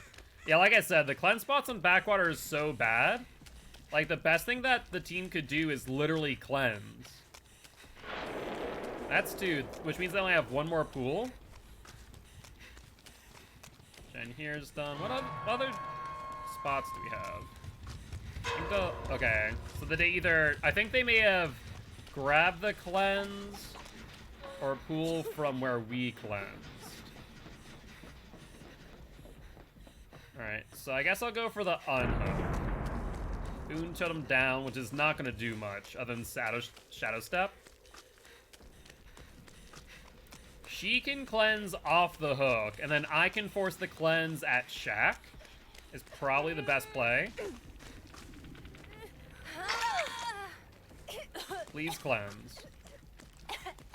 Oh, please cleanse, you fool! If we both cleanse, then that takes away 6 of her pools. That would be the best case scenario right now. Okay, no. She could cleanse right there! She's right behind it! Oh, you gotta be joking. Well, I hope she has DS.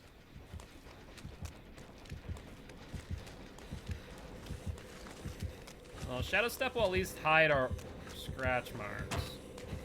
That's good news.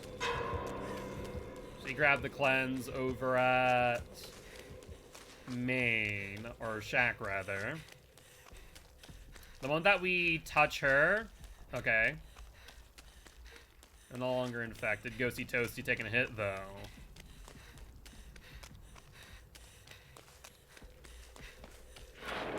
Alright, there's the cleanse. Thank God for that.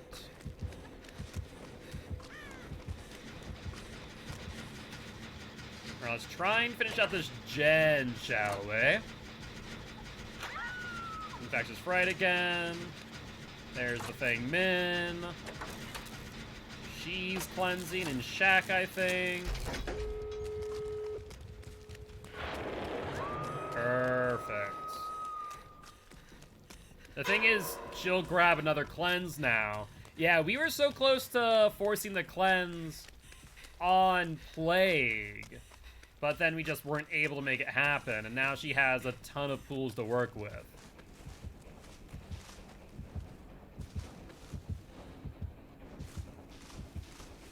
We need to wait out her power.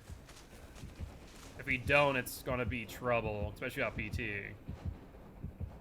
So I think I just need to sit here, because if I don't, then we just both she gets redowned. Like, there's nothing I can do other than wait out her power. With her patrolling like this. Oh, I hope you have BT. And I can't body block for them either is the problem. Yep. That sounds about right. Yep. You can't body block her puke.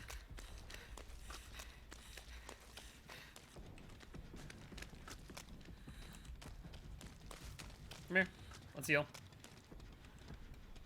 Yeah, that's a bit rough. That is a bit rough. And she's still on Cheryl. Potentially.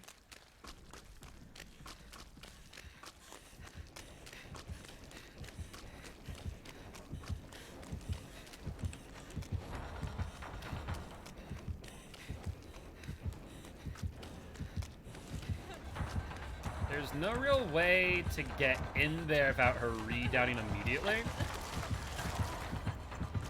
I tried. I really did.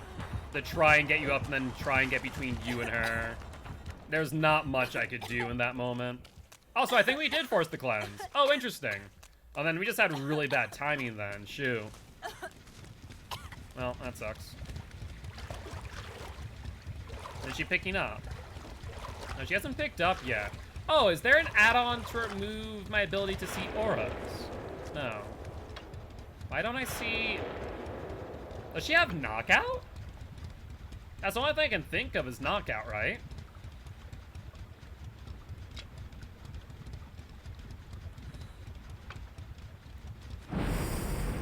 Interesting. Yeah, it is knockout. Oh, go figure.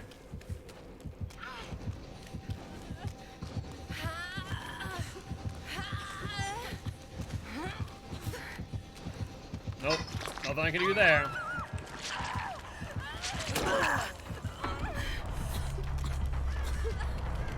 I have no idea where Feng Min is.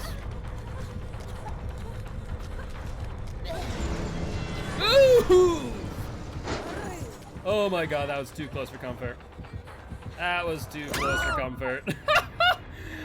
Oh, my word. She's just standing there for a hot minute. Even though when the doors aren't open, you can still run through them for the most part. But GG, well played to the survivors and the plague. It was knockout. I mean, they played well, all things considered.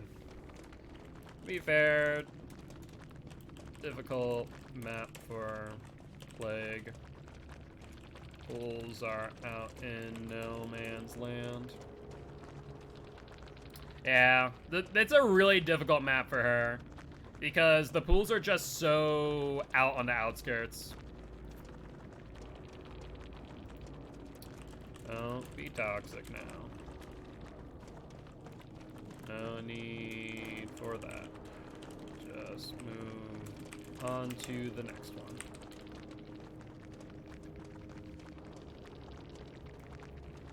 Yeah, like seriously, don't act like that. Good luck, have fun, next match.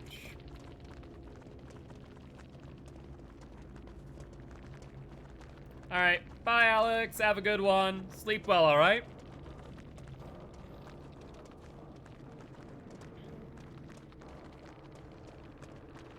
I'm glad that another survivor, not just me, rebuffed the TTV in lobby.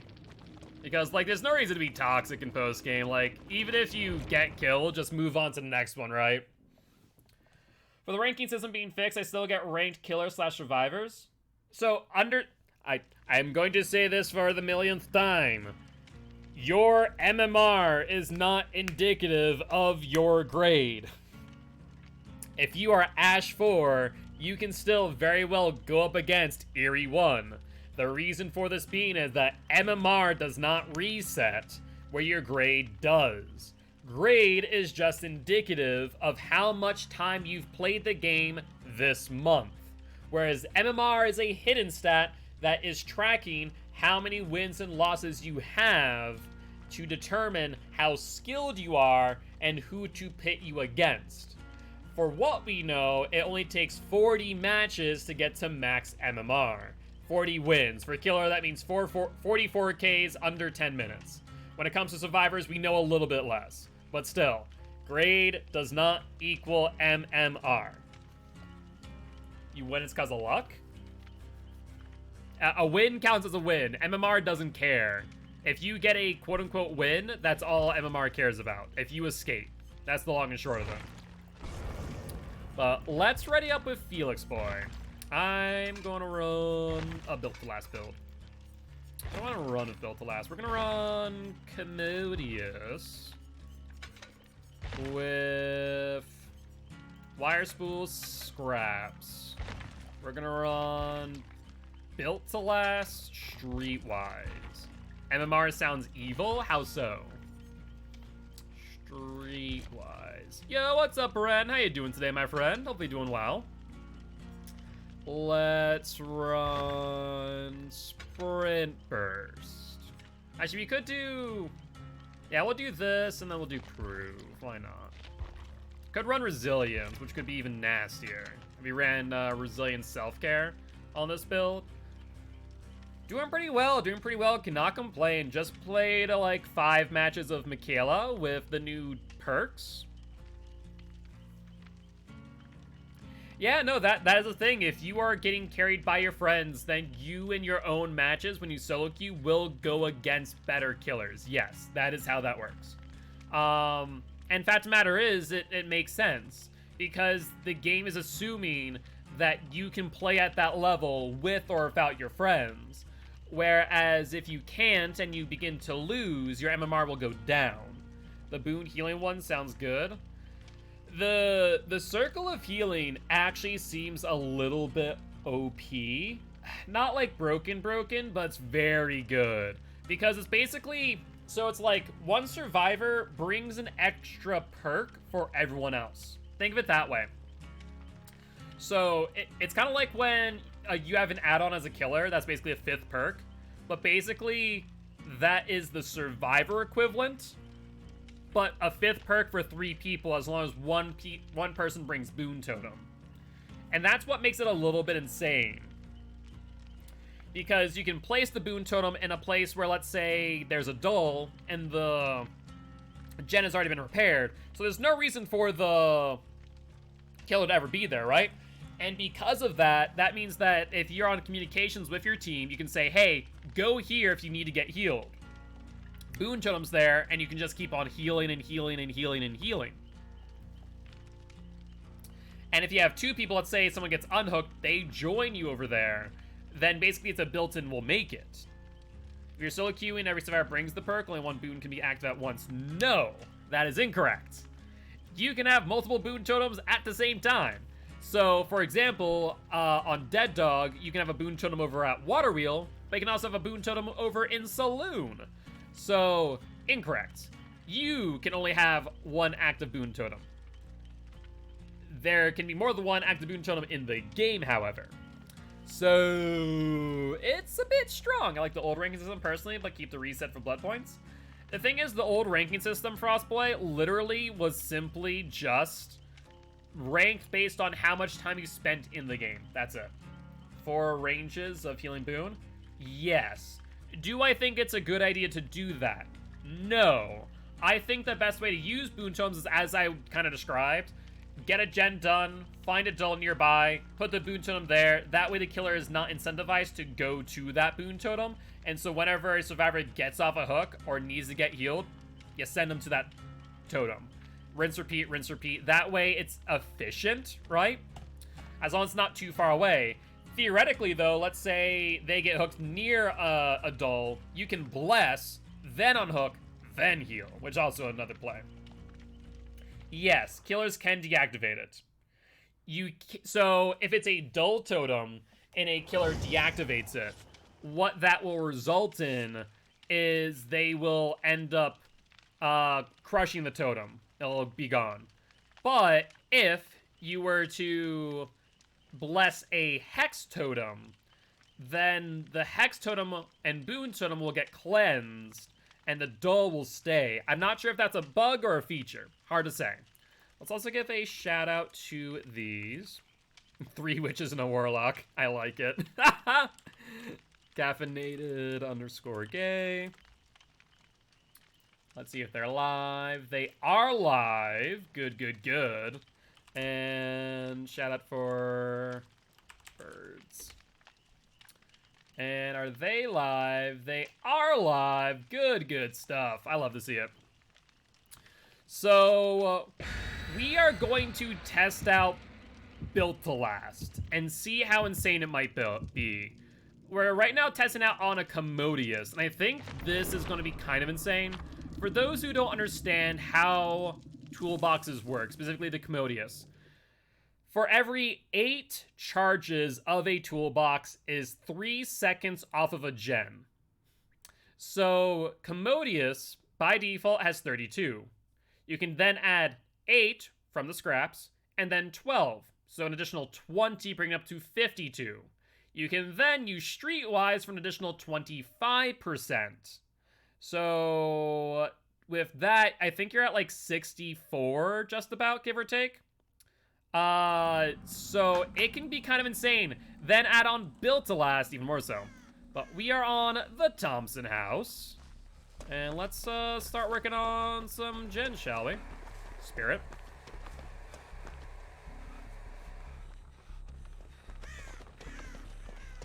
Alright. So let's work on this first.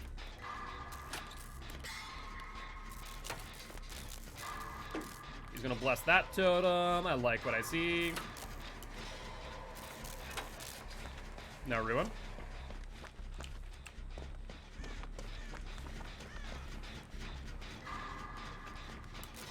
Alright, there. Oh.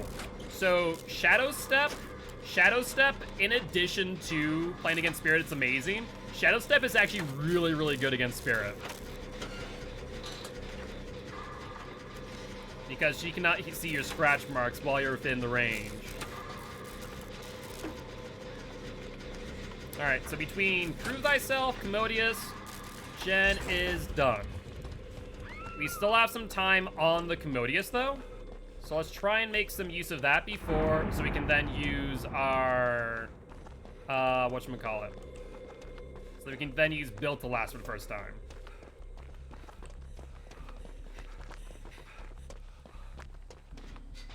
Alright. Looks like she's over there, going towards the boom.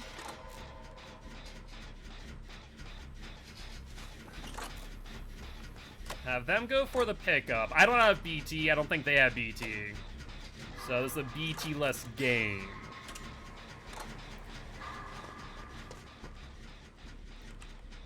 Alright, looks like they got hit off the hook. That's fine. We can continue on this. And what we're going to do is we're going to find... So we have our next gen in sight. Nearby that gen is a locker. We can then get Built to Last activate, and then give us back 99% of our Commodious toolbox back, which is going to be huge. Another Boon Totem just got activated.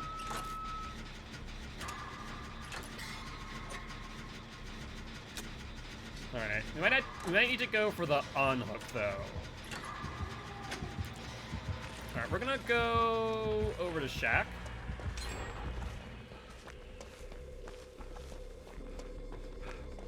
And she can't see scratch marks right now. Like, as we're in this area because of Shadow Step, she cannot see our scratch marks. Which is huge against Spirit. We're gonna try and make our way over to Birds here for the unhook, since they only have 30 seconds left. Spirit might be coming. There's the unhook. Let's heal up. Looks like they might have Sloppy Butcher.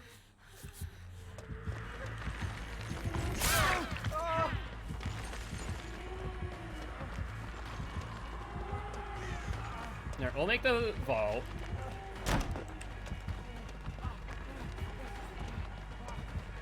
Oh, Boon Totem's gone here.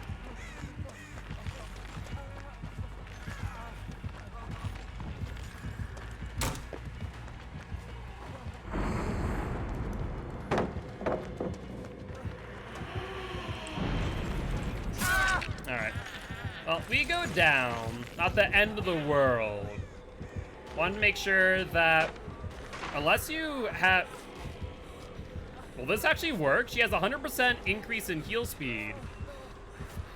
She went and... She checked the locker. You're gonna have to take a hit. Pallet? Oh! Hit validated through the pallet. That's rough. That's a rough one. Well, you know, it was close, but no cigar. That's okay. Yeah, so definitely has Sloppy. Interesting. She reapplied the boon. I wonder if that is indicative of that was a Hex Totem. A Hex Totem, which then went to a doll, which then went to a boon. I will explain in a moment once I can demonstrate accordingly. Okay, she can't see scratch marks now.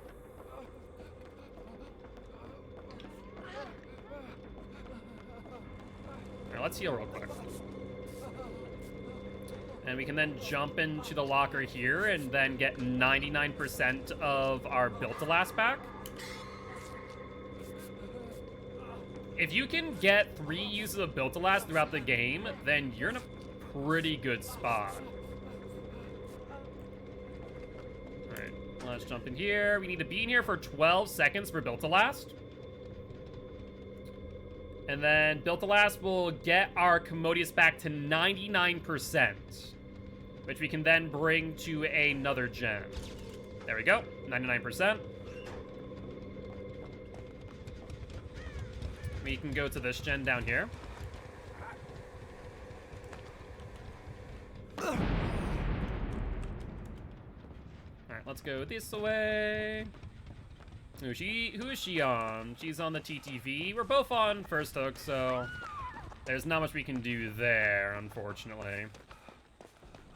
No, it's not 50%, it's 99% with the new one.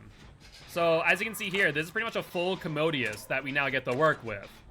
And so we can save up a lot of time right now because we're using Streetwise, Wire Spool, and Scraps all together. So what happens is the first time is going to be 99%. Every time after that is going to be 33% less. So it goes from 99 to 66.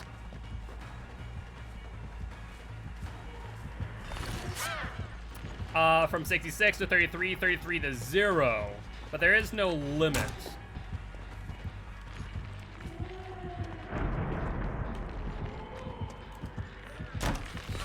We'll take the hit there.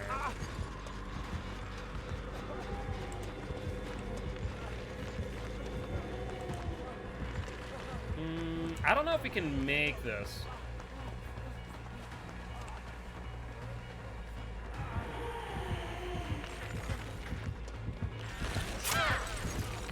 Oh, she body blocked it. I got her to fake it out, but she was still too far in it. Oh, that's so close.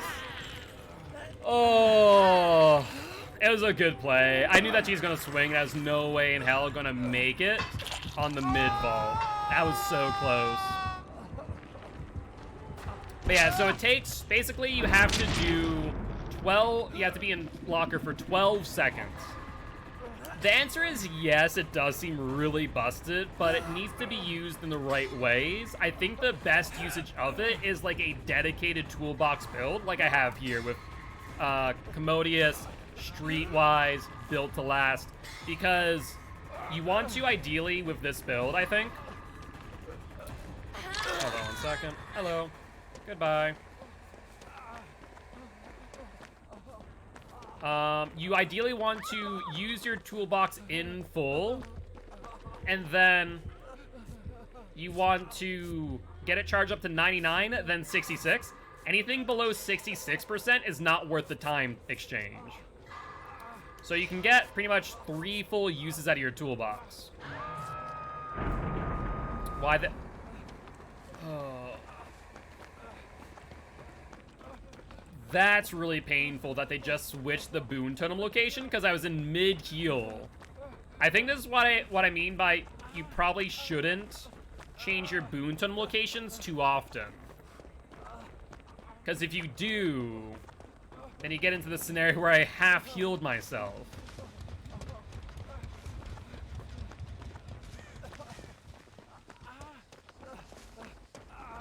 Hello.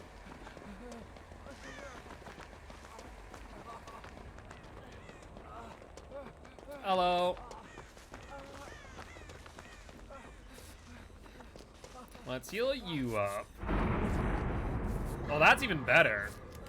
Because now we can heal really quickly. I should only walk for a bit so I can 99 sprint first.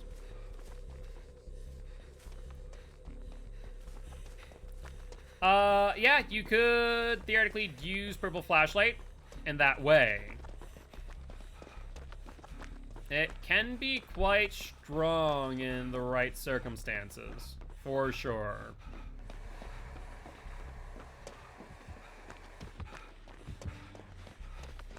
Alright, let's start working on this. So we have half our Commodious right now. And no real reason for us to refill it with 1 gen left. Come on, come on. She's on her way.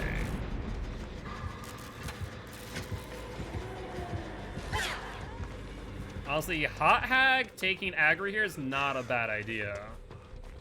She has not been on hook at all.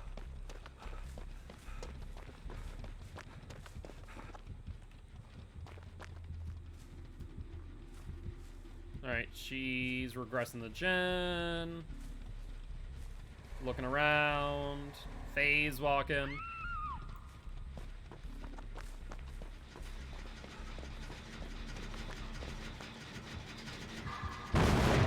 That's unfortunate timing.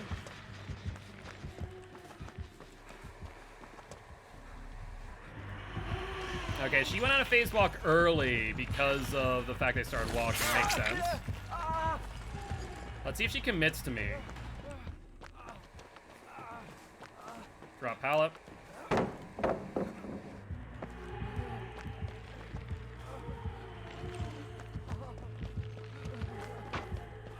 She is committing. Okay, she dropped me now, so now we can heal ourselves in the Boon Totem. That's actually really good stuff. Yeah, Boon Totems are gonna be really strong. Like, if it's just one survive... Stop moving your Boon Totem! For God's sake, for 5 seconds, mate. Did you need to? No, you didn't. Did you need a heal? No. God's sake, let me heal myself. It's happened twice now.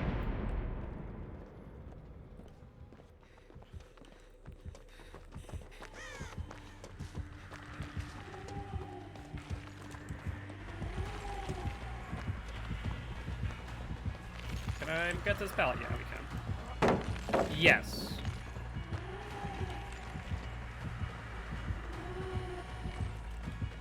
Well, that's unfortunate timing. Bye! Bye! Open, open, open, open, open!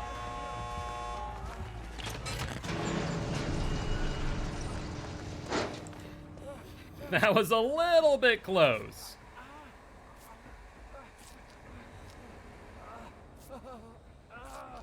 Alright. Yeah, as long as there's a dull totem, you can move your Boon Totem. That is correct. So it's a little bit of a game of hot potato. Yes, that is a thing. Correct. Where's our last Michaela? Are they currently in chase?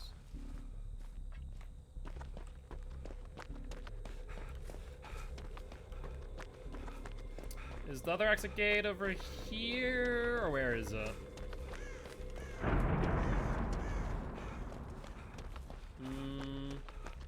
Oh, was that Hot Hag? I think it's Hot Hag, who still hadn't gotten out. But the only totem left on the map is a boon. I think it does, yes, based on what I've been seeing people say, but I'm not entirely certain. But with that being said, GG, well played to the survivors and the spirits.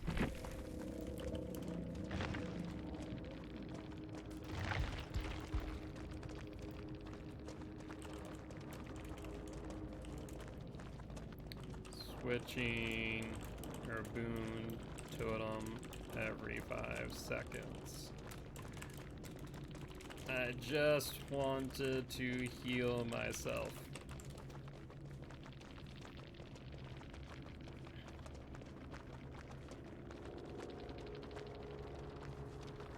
Try to see what they say. But yeah, the directional sound definitely helps, 100%.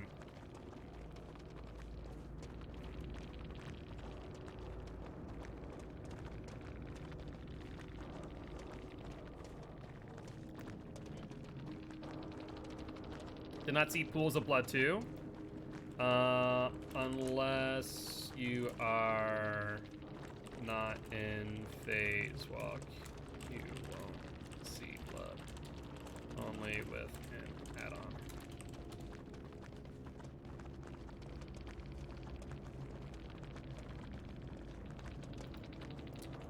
I don't think they touched Dan's glasses.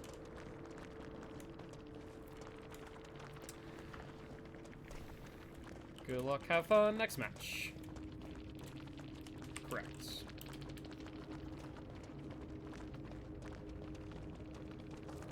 Alright, not bad at all, not bad. I already have their streams up, so we can go say hi real quick.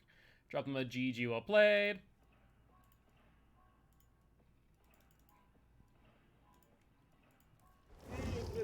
Thank you for the follow. I appreciate it, man. How you doing? Anytime. Always here to support other DVD streamers. I hope hope that you have a great night slash stream. Did the spirit have the nerf on? Does the spirit's that audio cue on in this game? Oh, thank you, I appreciate it. Drop a lurk, and also go say hi to Caffeinated. Drop a follow. GG, well played. Oh, thank you, Guildspire, for the follow. Oh, you need to be a follower for 1 day to chat. Oh, okay. Well, GG's, my friend. I hope you have a good one. Interesting. I have not seen people have follower-only chat set for a day before. Huh. Interesting. Well, say hello, V. I did my part, said hi, and was gonna say GG well played. Alright, let's put on these add-ons again. Like, we didn't get the full effect of it, but to, like, do a quick breakdown, right? To do a quick breakdown. Normally, your Commodious has 32 charges. You can then add an additional 20 with add-ons. Then you can add additional 25%, making it 65 charges on your toolbox between the add-ons and Streetwise. For every 8 charges, that is 3 seconds. So you can actually reduce the amount of time it takes to finish a gen with a full kitted out Commodious by 24 seconds. Meaning that you only have roughly, 56 seconds left? That without a toolbox? Still a pretty good chunk of time out by using the Commodious. So, pretty significant stuff there. With that being said, you then can multiply the amount of time that you save by 2. So now you have 48 seconds that you save with Commodious plus your first build to last. And then, so you have already 48 seconds there. And then, you got, 65 times 66%. You got 42 charges back off of your second build to last. So in that case, you save an additional 16. So only a benefit of about, 4 seconds, give or take.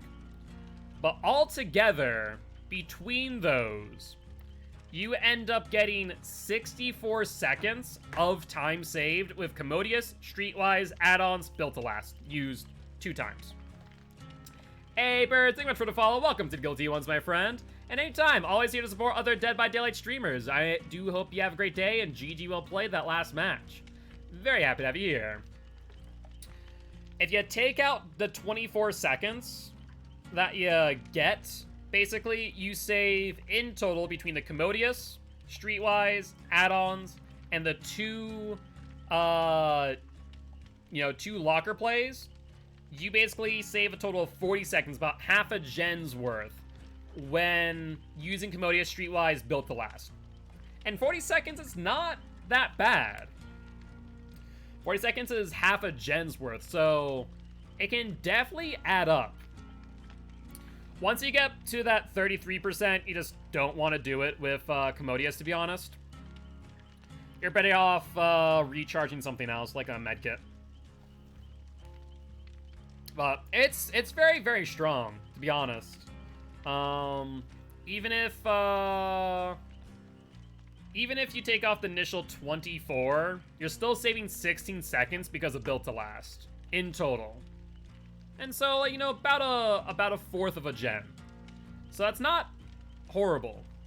It's definitely not like, oh my god, I saved a full gen's worth. But it still can be really strong if you use it strategically. You don't want to go out of your way to jump into a locker. Obviously, if you're near a locker, use your build to last. But if you're not, then don't go out of your way just so you can travel back to a gen. Ideally, you want to have an empty Commodious as you go to the next gen, either between yourself, where you finish your gen and the next one, there's a locker, or next to that gen, there's a locker. And so basically, you don't really have to shave off those 16 seconds gained for travel time. So I think that's the biggest thing is, if used strategically, a kitted out Commodious, Streetwise, built to last, really strong stuff. Really, really strong stuff. So that's my biggest thing right now about this. It can be pretty freaking good. Well, let's ready on up with our build again. Like, I think this is just a really good, like, gen speed build. And if you want to go, like, the extra mile, throw on a freaking brand new part. Because brand new part, kind of insane to think about. Brand new part will use up your Commodious. It won't get eaten, though, unlike a med kit. Med kit gets eaten when you use, you know, anti-hemorrhagic syringe or a styptic agent. Brand new part does not eat your toolbox, meaning that if built to last, you can eat it, the add-on gets eaten, and then you can still have a Commodious left. That's at 99%, so that's 25% of a gen, which is 20 seconds, I'm pretty sure. And I guess you pretty much get the same thing. You actually get more, theoretically, without a brand new part. Kind of insane to think about. Obviously, over a longer span of time. I wonder. I wonder what the benefit would be there. If there would be one. That's actually kind of an interesting thought. If you bring a brand new part. Hey, what's up, Brett? How you doing today? Thank you much for the sub. How you doing? How you doing? Hopefully you're doing well. What have you been up to? Have you tried out the PTP if you have that available to you? If not, welcome, welcome. You're just in time for some built to last usage, which I think is going to be pretty significant. Doing well? Happy to hear that. You're downloading it now? Fair enough. Isn't it like 20 gigs, I think? Pretty significant. To be fair, they added a lot.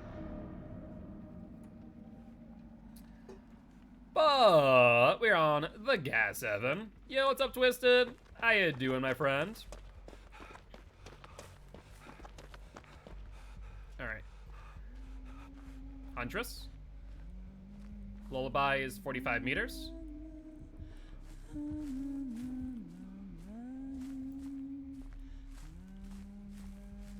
Ruin. Ruin.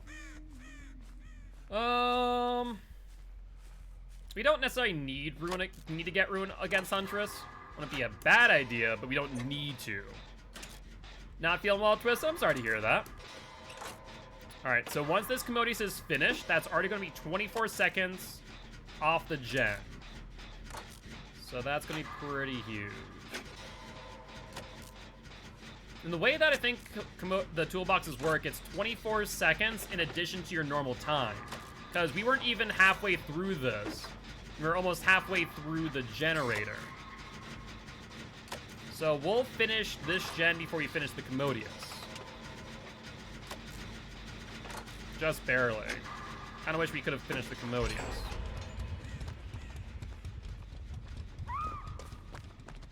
Alright, first survivor down. No gen there. Is there a gen in Shack, I wonder? There is. Let's get our Commodious going. There's no point in jumping off this because Ruin's up.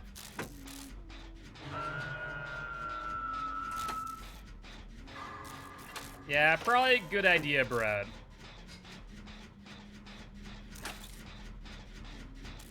Alright, sounds like she's moving away, which is good news.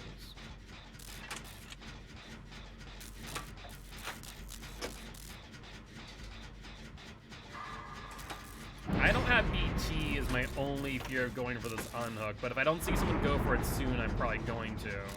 Because we know that...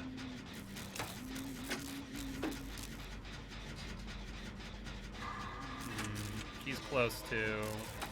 Probably in between me and the unhook.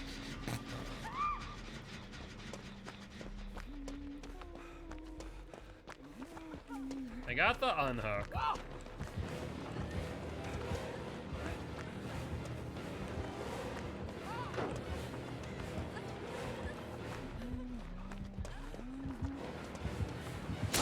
Alright, hopefully that can give them a little bit of time to work with.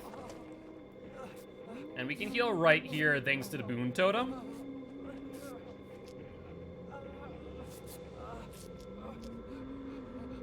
And jump back on our gen, which is regressing thanks to Ruin. Yeah, Circle of Healing is just so good. Like, if the killer doesn't take a moment to stamp it out, then it can give the survivor so much good value. We did go through them, but I will tell you in just a little bit after this match. Alright, let's finish out this gen through Ruin, ideally. Huntress is not near. And then we can go for our next gen. Alright, let's do this so we can exhaust and ideally have our exhaustion close to 99 by the time we finish the gem. Yeah, done that a little bit late though, I'll be honest. Just a wee bit. Yeah, we're going to be halfway through. Alright, Boon Totem has moved or got crushed.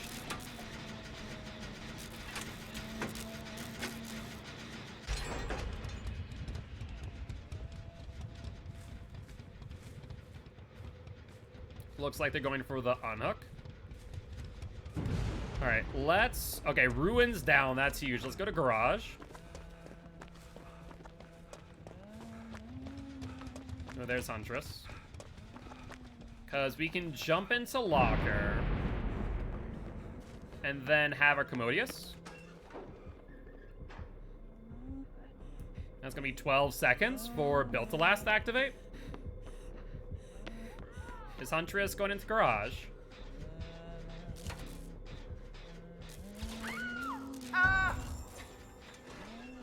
Iron Maiden. A little bit unfortunate. But we can prove Commodious this. Which, as you're seeing, is just so much insane value.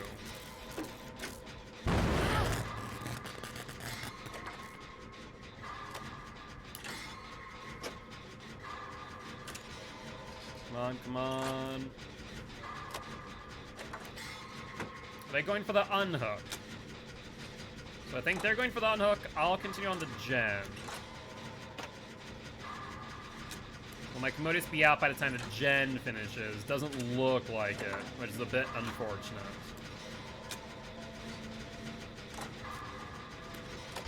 Be really close.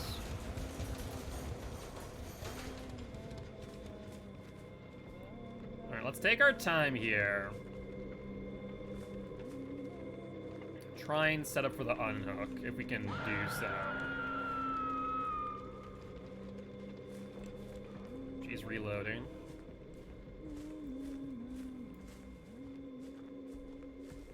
Oh, we're all here. I don't know why.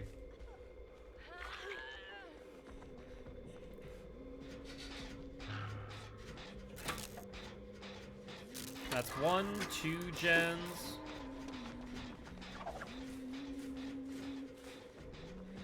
Alright, let's try and make some distance. We may have regened ourselves just a wee bit. We have to take this nice and slow. Because if we don't, we're going to be in trouble.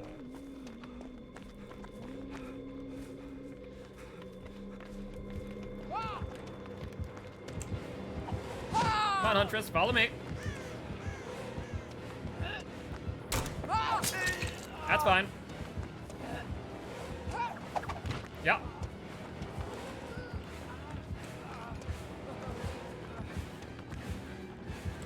I got caught on a thing.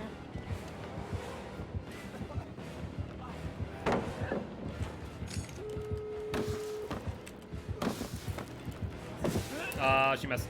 Oh, I messed up. What shows did she? She did too. I was gonna have to buy them as much time as possible. Yeah. Okay. Maybe that was not a good idea in retrospect. Oh, I tried. I tried to see if maybe she had a flashlight or something. Oh, she has a breakout. Look at you, sneaky bugger. I don't think it'll be enough. Oh, uh-oh. Uh-oh, Huntress. You're gonna have to take the body blocks. Little body block time. But we're now all injured. That's less than ideal. But now we can heal in the Boon Totem, which is huge. Like, immediately off of shoulder onto a heal. Circle of healing is so powerful, you have no idea. It is so strong. But both of those survivors just went down. That's less than ideal. Yeah, you can self-care without self-care, and it's faster than self-care. So there's no reason not to bring Boon Totem over self-care at this point.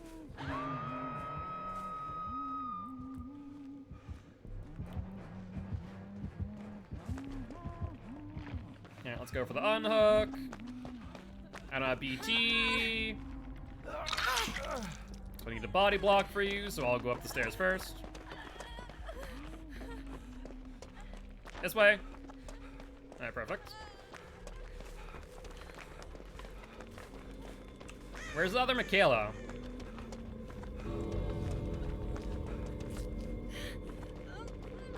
I can heal you. I can heal you faster than you can heal yourself.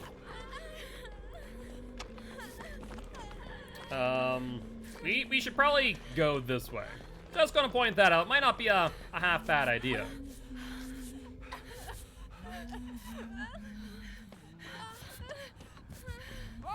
And that's fine. And out we go. Well, that being said, GG, well played to the survivors and the Huntress.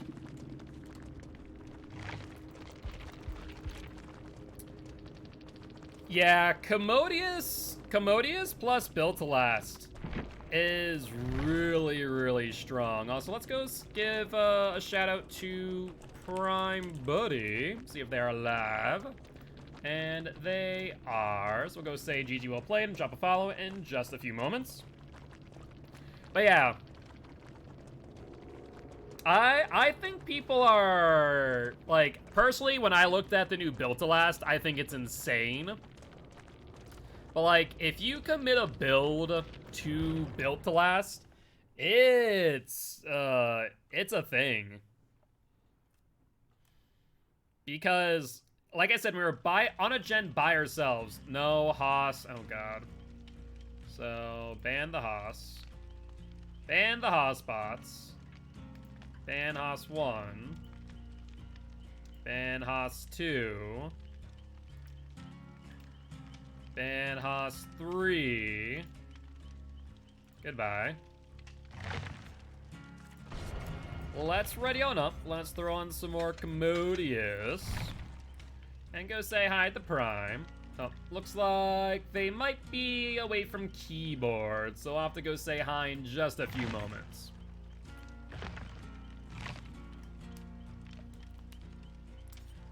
But yeah.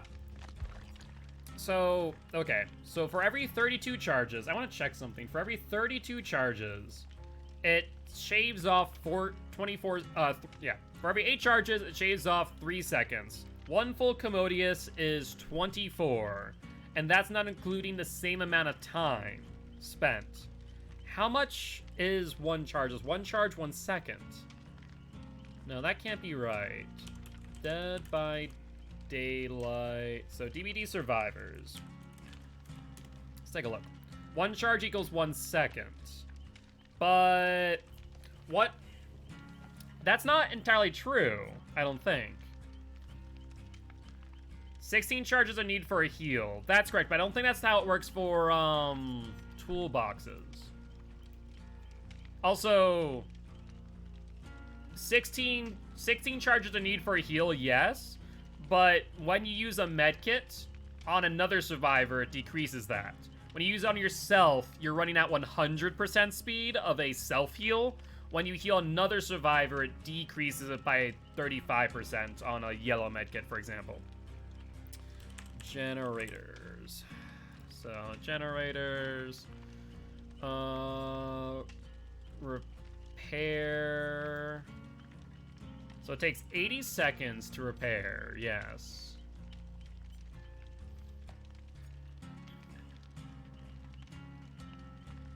So when you're repairing, it's 1 charge per second. Yes, I'll talk about perks in just 1 second. I just wanted to figure this out. Because 1 charge per second. Is the full Commodious at 65 seconds truly 65 seconds? If it is, that's kind of insane. Huh. So on the repair speed, it is 1 charge per second. So in that case, the usage of a toolbox. So if it's 65 seconds, and you're taking off 24. That's a bit insane. Yeah, okay. So 3 perks. We're looking at Clairvoyance. More or less, when you cleanse a totem, you basically have a map without having a map. You get to see where the killer's gens are, hooks, and the exit gates within a range. Circle of Healing. When, you can bless a totem, and within 28 meters of that blessed totem, you can heal yourself with or without self-care. And when a survivor heals another survivor, they gain a 100% heal speed on tier 3. Tier 1, it's 90. And then Shadow Step, same thing as Circle of Healing, as far as boon totems are concerned. But in this case, your scratch marks and auras are hidden. So if you're within Shadow Step and a killer has barbecue, they will not see your aura. Let's say you're playing against a spirit and they are phasing and you're within Shadow Step, they will not see your scratch marks, which is actually pretty huge. We actually got some pretty good benefit from that. Yes, so basically if you are within Circle of Healing and you heal another survivor, then basically you have a will make it. Stacks will make it? Probably. Yeah, probably. So if there's a boon totem within the range of the hook, you could probably get upwards of 200% increase in heal speed. So yeah, that would be an option. You'd bring it down from what, 16 to probably like 4 seconds, give or take. Now, would I ever run both of those together? No. Do you really ever need to heal someone that quickly? No. But boon totems are really, really good. At least Circle of Healing is. Shadow Step is good against spirits. Can it be good against other killers as well? Yes. But not as much. I think that basically it's like half of a lucky break. If you're injured, then it really doesn't matter. If you're healthy, you could bamboozle the killer. So, really, really strong. I think the biggest one out of this one is Circle of Healing, without a doubt. The Built-to-Last change, though, like I said, is stupid good. Killers play against always go for every unhook. That's fair, yeah. Repairing a generator requires 80 charges. Okay, so if we have... Yeah, so we increase the repair speed. Oh, interesting. This actually makes it a lot easier to understand, because they made it less vague language. Increases repair speed by 50%. Yo, what's up, Sinful? So you're repairing generators at 150% basically. So 1.5 times 80. That's not right. The 80 divided by 1.5. 53 seconds? Is that right? 53 seconds? Because with a 25% increase, you take off 20 seconds. Wouldn't it take off... No, would it take off 40? No, that would be if it was 100%. I'm going to be doing Vigil for the people it means necessary. Did he buff Commodious? No. This has always been what it has been. What they did buff was Built-to-Last, which a lot of people are sleeping on Built-to-Last Streetwise Commodious build, because based on this, with Commodious, Wire Spool, Scraps, and Streetwise, we have 64 charges. So basically, we are going to be taking 64 charges out of the 80 charge gen. And we also are still repairing it an additional 50% faster. So if we take... Yeah, if we repair it 50% faster, we go at 150 speed. It's going to... We might... Do we finish the gen before Commodious finishes? No way, right? That can't be right. Is that right? Do we always finish the gen by ourselves by the time Commodious finishes?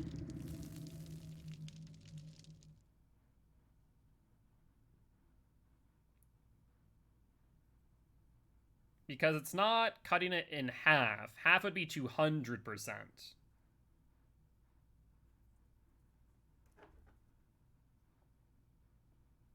Because that would go from 80 to 40. So it should take about 60 seconds. Yeah. Which would theoretically be shorter or longer. Or yeah, shorter than our Commodious. I'm kind of hoping that we end up on a solo gen here. Because if we do, I think I can demonstrate that. Hold up. Let's go to this gen in the far corner. Oh. I think that's the kill. No, that's Survivor.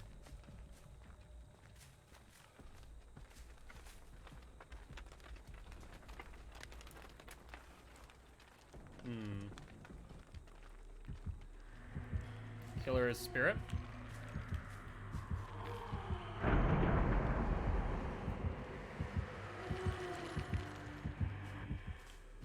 Alright, Spirit phase walked when she saw me, wasn't able to get any info. Alright, let's do this. Let's see if the gen finishes by the time our Commodious ends. Or she brings us right here.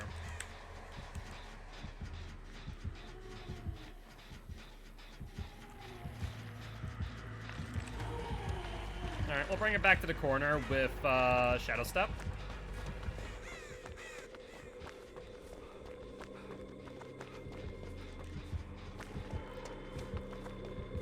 Looks like she's on the Claudette now. Getting spun there, Spirit Me Girl.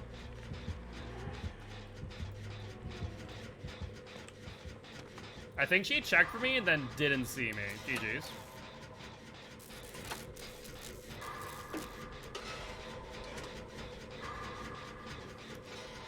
Alright, so Commodious is about halfway through. Jen's about halfway through.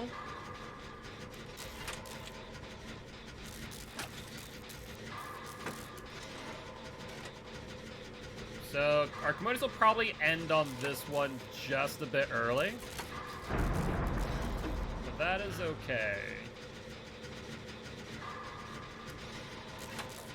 Sounds like someone else put down another Boon Totem. I guess I'm gonna go for the Shack gen next.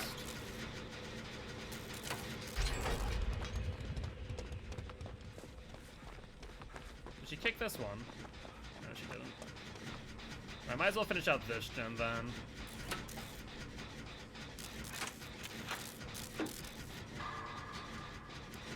Feel like we have an injured Claudette around the down Survivor. It's a little less than ideal. Looks like a Palicot drops, pushing the Survivor. They got a pickup. Good stuff. And from here we can run to Shack and see if there's a gen there, so we can then run Built to Last. Sprint versus up, good stuff.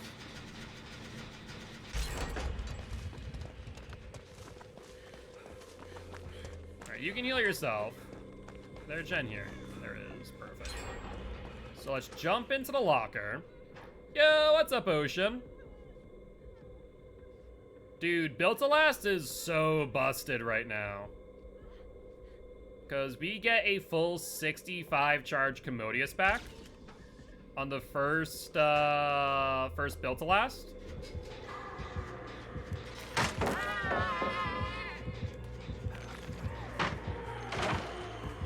Okay.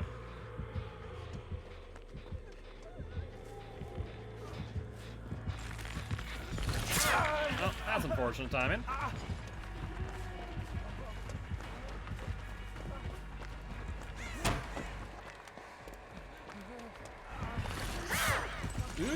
that's ugly. Can I get her swing? No, she's not even on me. Go to Mitri. I have not, no. Today has been Survivor Test Day. Alright, I'm gonna go heal myself then. Use the Boon Totem. The circle of the circle of healing is just so ridiculously good. It really is. Just be able to like see where it is and be able to heal whenever you get out of chase is just ridiculous.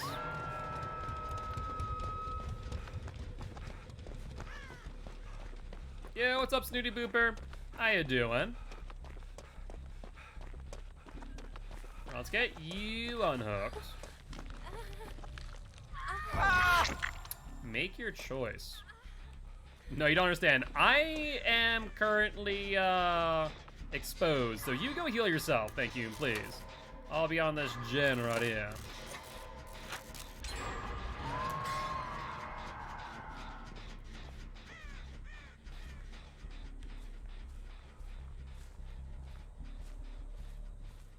Okay. Are you trying to Kobe? No, don't do that. No, no, no. Don't. Okay, you got it. She takes the hit. I'm still exposed for a little bit, but we can crack out this gen. Yeah, the new Survivor stuff's kind of ridiculous.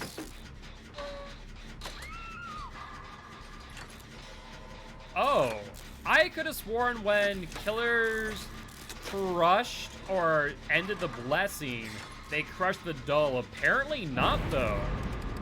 Huh, would you look at that? Hi, how you doing?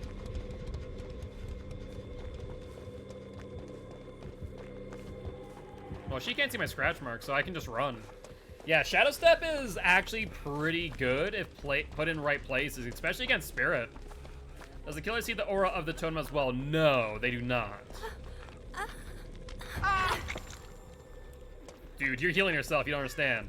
That's a make your choice screen, i.e., I need to play it really safe for the next, like, 60 seconds.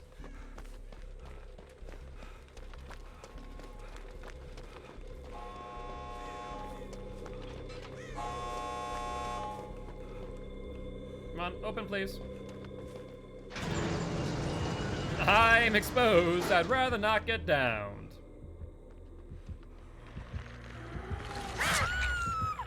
Oh, no Ed. That's lovely.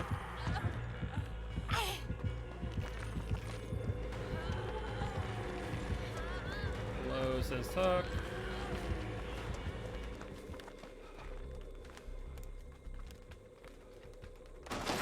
Wrong one, and now I need to run because I still am exposed.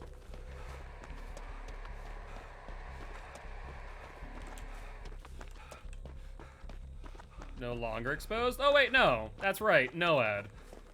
Forgot, Noed is a thing. Oh. How do we work around that, eh? Like, oh yeah, I just need to wait out a little bit longer for make your choice. Right, Noed. Oh, I did not mean to leave. Sorry. To be fair, there's also not much we can do, given the fact that it is Noed and we have no clue where the friggin' thing is. That is the one trade-off, is that if you're blessing the totems and not breaking them, they could have Noed. Oh. That is a bit of a tricky predicament, ain't it? And I know that, I'm pretty sure Boon Totems and Hex can't be overlapped, and you botched that. What's your favorite snack? Yours is popcorn? I don't know off the top of my head. If I had to, like, say what my go-to, like, snack is, quote-unquote, I guess peanut butter. I guess straight-up peanut butter. Claudette's out in no man's land here, looking for Noed, and, not the best of ideas. You might want to just run at this point, my friend. before the spirit does find you. Like, it can't be on a boon totem. It can't stack over. But I guess as long as there's a boon totem, can't there be Noed, yeah? Phase Walk is a Phase-in. If she discards the Exegate, it's game over. Nope, looks like she went to the other one. Good stuff. Thought it does get out. It's unfortunate about Noed, but either ways, GG, well played to the survivors and the spirits. Ooh, mother-daughter ring. And Senko Hanabi. Ah, explodes. Any vault locations with 4 meters are blocked for 5 seconds. Interesting. Barbecue, Noed, make your choice. Devour. Did we... I'm not sure if we ever found Devour. Oh. I guess it wouldn't have mattered because there's Noed by that point, but still. Fair play. Fair play.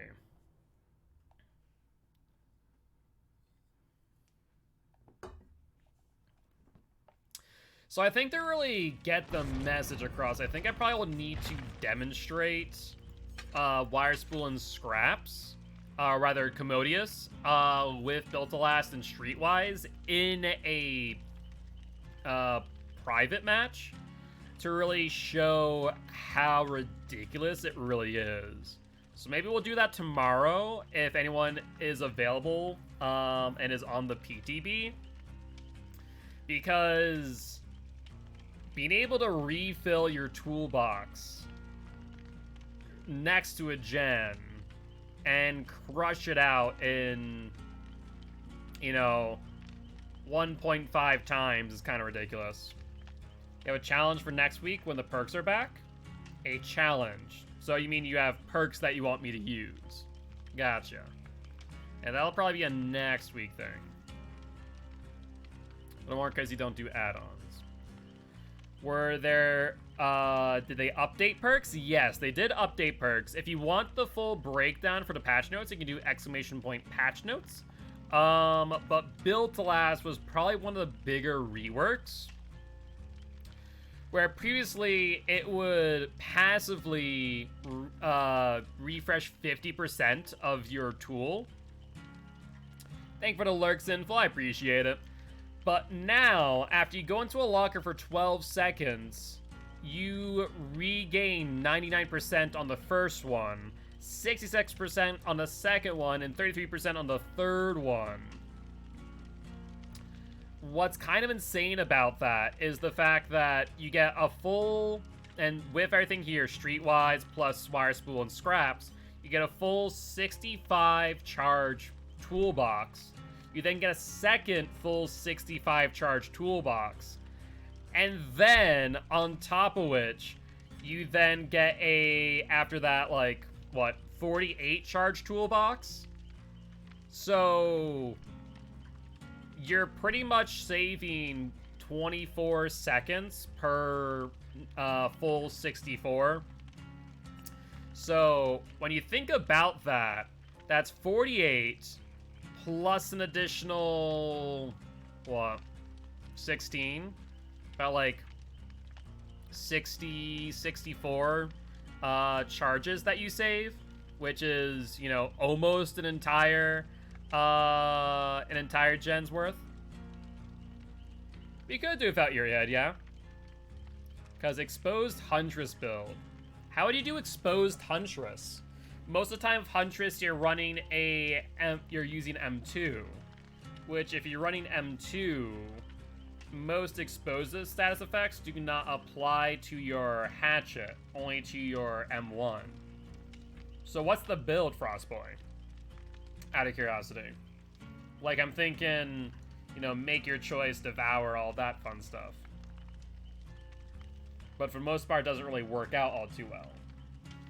Unless you use, like, Soldier's Putty Eerie Head, in which case, if you use your one Eerie Head, then you become a 115, and are able to basically be an M1 115 with no power, more or less. It's kind of the trade-off in that case. Make a choice and devour.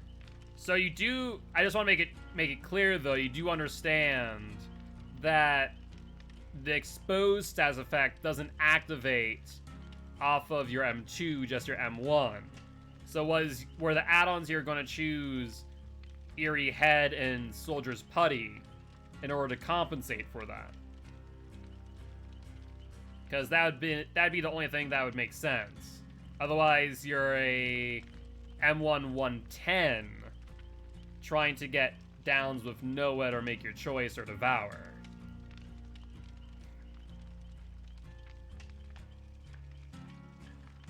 So both of the Eerie ones, which is Eerie Head and Soldier's Putty. Okay, that would make sense. I mean, just means that you're an M1 115. Which, I mean, if you have the exposed stats effect on them, it's not the end of the world, I do suppose. Alright, well, let's do this. Let's get these to tier 3. Let's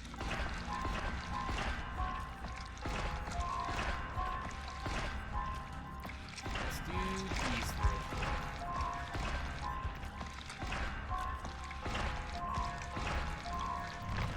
That way we can also check out some other builds with Michaela's perks. That could be interesting.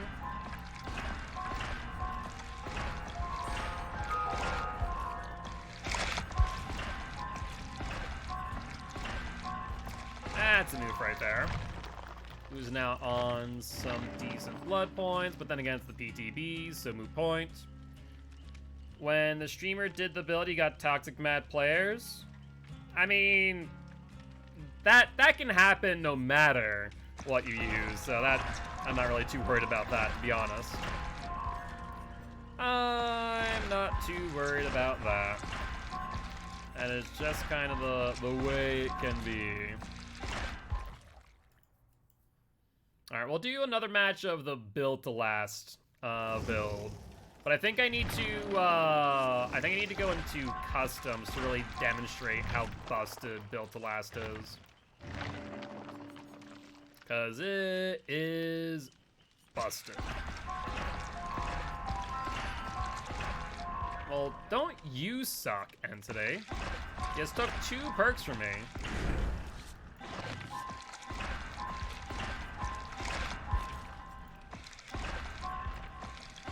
I said it doesn't really matter, given the fact that this is a PTB, but still. That did suck just a bit.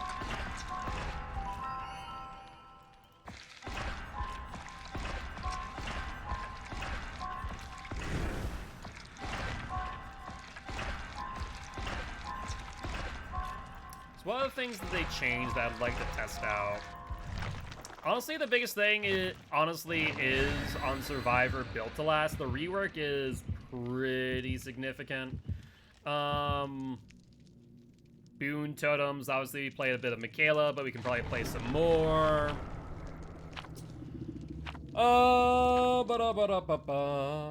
And then obviously we want to test out Spirit, Plague, Slinger, and Trapper, I would say, would be the main killers that we want to test out. Don't think there's any perks, mainly add-ons on Killer. Yeah. I don't think there are many perks that I looked at on Killer and went, ooh, we should use this. Though then again, Trickster is right now bugged with Blood Favor. I think Huntress is too. Though Huntress makes a little bit more sense, whereas Trickster, all you need to do is hit a Survivor with 1 knife, and it locks down the pallets. Whereas Huntress, you actually do take a Hell State, so it would actually make sense for Blood Favor to activate in that moment. To be fair. Hey, it's Hawkins. Corrupt Intervention.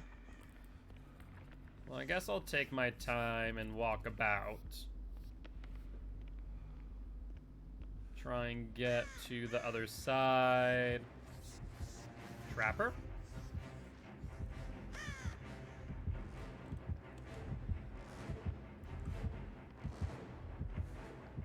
Looks like it is a Trapper boy. Let's keep that in mind and be aware of our toesies. Last thing we want is for them to get caught in a bear trap, eh? There's a boon totem.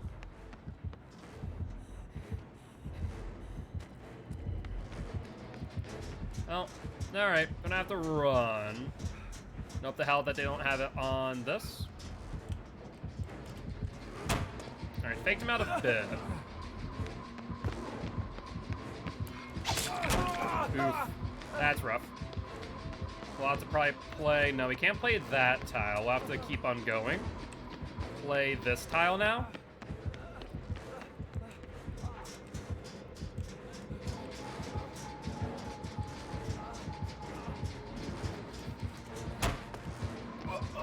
He goes down with me. We drop pallet for distance. He traps that. We replay.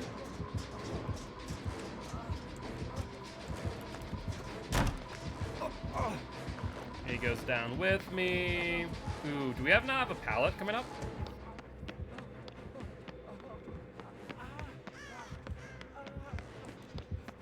He's still on me. No, he's not. Now, we can probably heal at this point. Yeah, it sounds like he's off us, so that's good news. Where's this boon totem? Oh, the boon totem's upstairs. That's a really good spot for it on this map. Not that it really matters, even that this map is going away, but still. Really good stuff.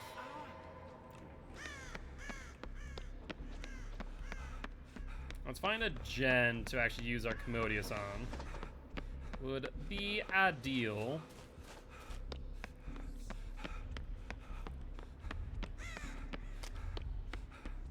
Is there one over here? Yes. Alright. So if we do a full gen by ourselves, what does this look like with one Commodious?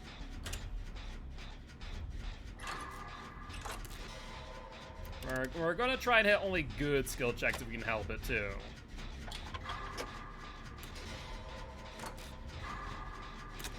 No, might accidentally hit some great ones.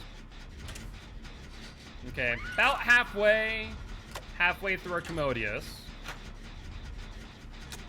They're down, but that's fine. Though we are on 0 gens.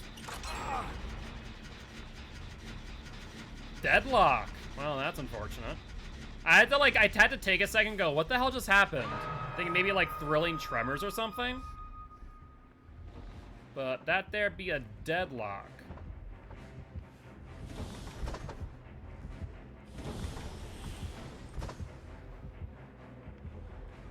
Ooh, I'm sorry to hear that, Simple. Hopefully nothing too serious. Not looking good. I'm sorry to hear that, Simple. Well, I do hope that things do get better for your coworker. Oh, my word.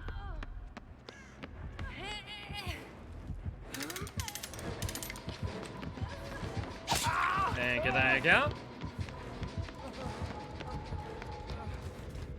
It looks like he's not going for me.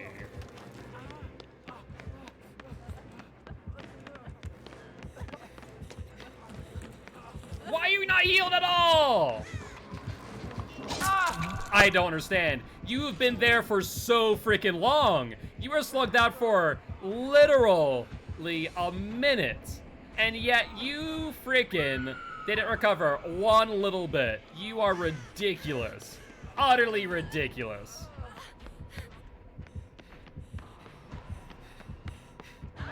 Move, please.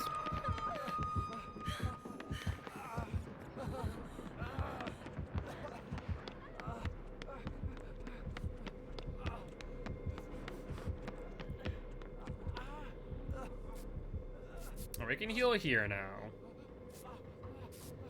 Left to get a drink, came back to guilt losing it. Yeah, you know, when you go over to a survivor, you're like, okay, I'm injured. I took a body block for someone so they could escape.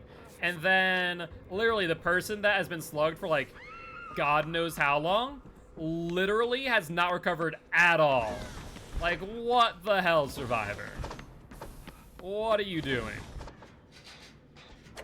Alright, let's use up the rest of our toolbox so we can jump into a locker later if built to last.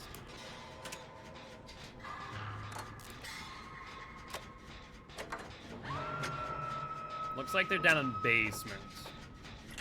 Yeah, you know, that does sound par for the course. You are not wrong. Alright, I feel like we should probably head over there. Now, they do have a totem. I do need to point that out. That could very well be Devour Hope. I would not be surprised in the slightest. Alright, watch our toesies. Watch our toesies. Let's take it slow. Alright, let's unhook you. We don't want to heal here.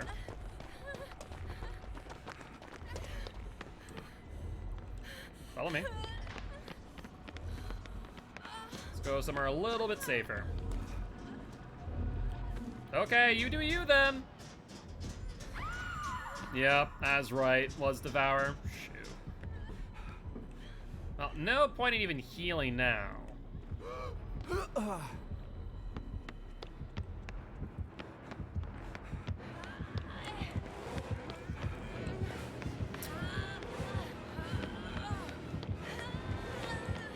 Does he have agitation?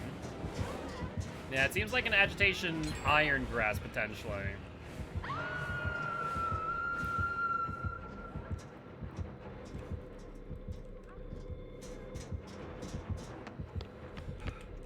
Oh, bollocks. I literally saw it. I was like, I can go past that, right? Nope. No, you cannot.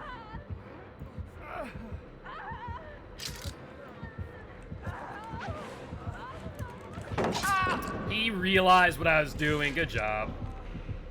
Yo, get the unhook. Actually, no, maybe not. Maybe that is the right play not to. Well, you're an idiot. See, I thought you were being smart for a second to where maybe you were not going to get the unhook because you're like, oh, I don't want him to come to the same hook. No, you just wanted to get a flashlight save, so you didn't get the unhook. That's a bit more stupid. Just a wee bit. I was like, you know, maybe you're doing something smart. No. Wait. Guys. He has literally trapped his totem every single time. And every single time, you guys stepped in his trap. What are you on about?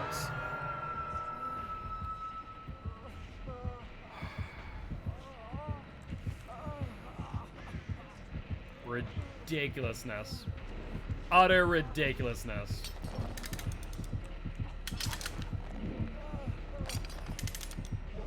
Okay. Hey, what's up, Fire Gems? How you doing today? Welcome, Raiders. I am Mark, aka Giltspire. I'm an educational Dead by Daylight player, here to teach kills how to play Killer and survivors how to play against Killer. Very happy to have you here. Oh, are you gonna give me Hatch? What are we doing here, Trapper Boy? What's the game plan? I think you might be giving me Hatch. Oh, my word. Solo queue has been interesting this match. Thank you, Trapper Boy. Bye, Trapper Boy.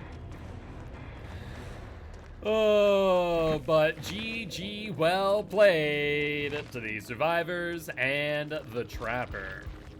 Doing pretty well. Cannot complain. Let's give a shout out to Fire Gems. I'm sure y'all have already guilty ones, but if you haven't already, please make sure to stop on by and say hi to Fire Gems and drop a follow next time they are live. Ooh, they have Eerie Stone. I didn't really notice that, but still. Gotcha, they could not pick up traps, so they're using Trapper Sack with Deadlock, Corrupt, Barbecue, Devour. Fair enough. Oh, my word. A lot of sweaty killers. Were you on the PTB or are you on live, Fire Gems, out of curiosity? Have you gotten to try out the new, the PTB? Very nice. So far, we've been pretty good for the PTB. This last match, our survivors apparently had a thing for stepping in traps. Backstory all? Yep, we did that as well. We read through the entire backstory. And yes, I'll hydrate and stretch as well. All right.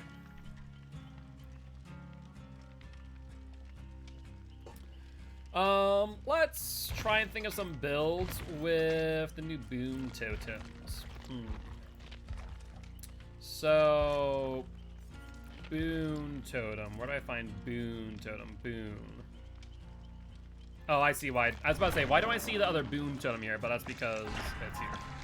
That would make sense. A lot, and my friends read it like, they were like, fire? Fair enough, fair enough. So, Circle of Healing is just such an amazing perk. Like, Shadow Step, good against Spirit, otherwise not so much, but Circle of Healing is ridiculous. We could do, like, a self-heal build. We could do, like, Boon Totem, Bite the Bullet. Right? Is it Bite the Bullet? Yeah, I think it's Bite the Bullet. Healing you and the survivors you're healing make no noise. We could do that. You can stack both of them on top of the same totem. You can. But I don't know. Unless you are playing against a spirit, I don't see Shadow Step being all too great. It can get you out of some interesting positions. But for the most part, I think Circle of Healing is just kind of ridiculous.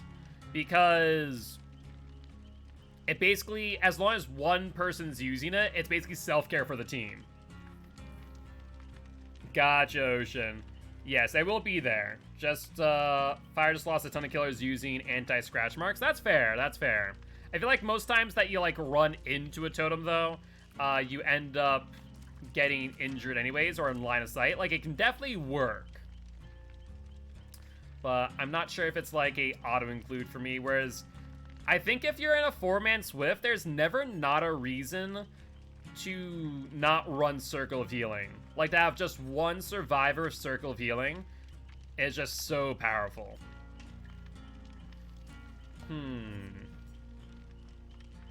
But what works out well with it? Sounds good, Ocean. Do that tomorrow at 2:30. Shadow Step, Lucky Break, Dance with Me, no scratch mark build. Thoughts?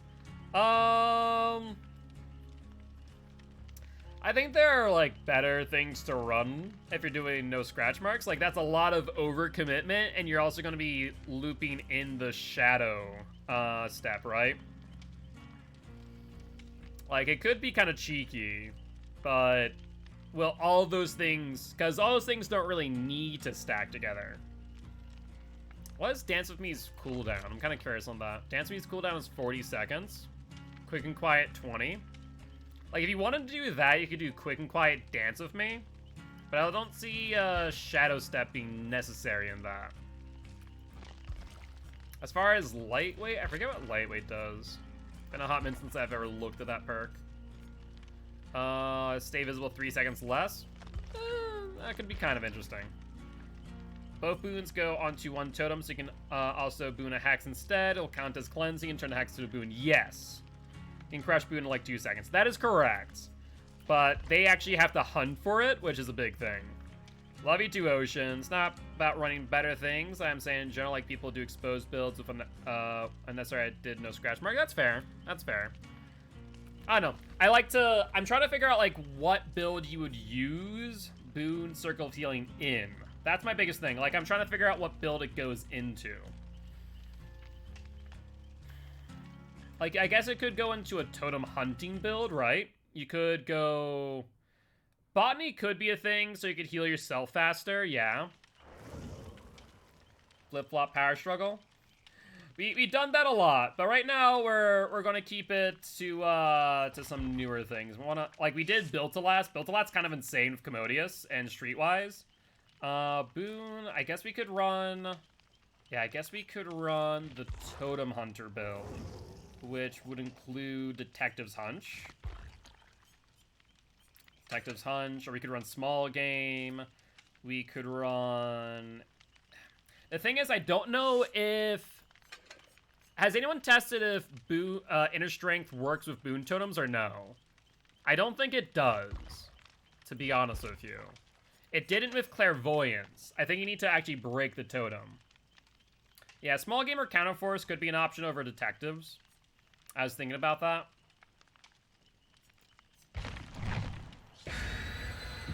Low tier perks and new survivor. I was running both boons for the people in life. That's not bad. Yeah, we got her to 40, so now I have them on Felix, who has all the perks. So now I can kind of run whatever. Because we were doing Built-to-Last to see how broken the new Built-to-Last is, and it's pretty broken. So the reason why you wouldn't run Counterforce is because Counterforce only shows you where other totems are when you cleanse a totem. We don't know if blessing a totem counts as cleansing a totem and if Counterforce would work or not. I versus UA should be interesting. Oh, definitely. Definitely. Sweet or sour or barbecue? Sweet and sour or barbecue? Depends on the chicken nugget, right? If it's like plain, not a lot of seasoning, probably sweet and sour. If there's seasoning, probably barbecue. It depends. It depends. Oh, we're playing against the Cenobite. Okay. The new detective map? Are you talking about clairvoyance? Because last we checked, blessing a totem does not activate clairvoyance. He already found his freaking box? That's insane. That is utterly insane.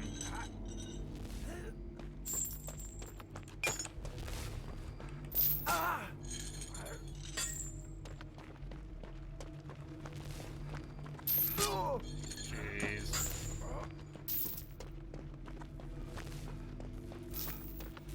Alright, let's pick you up.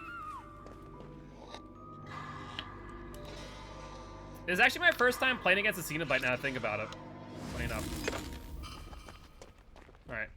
Well, that's good to go. Clairvoyance activates when you click the button. It didn't. When we blessed the totem, Clairvoyance did not activate. Unless it doesn't show the perk as lit up during that time. That'd be the only thing I can think of. No, I will not be doing that. There are some survivors that need to start running Tactician. That's all I'm saying. You've gotten a few survivors who need to run Tactician. You destroy a totem before you can press the activate button. So yeah, blessing a totem does not activate it. Which would also mean that Counterforce would not either. Let's heal you real quick. Why don't I see... Oh, they have the Eerie perk.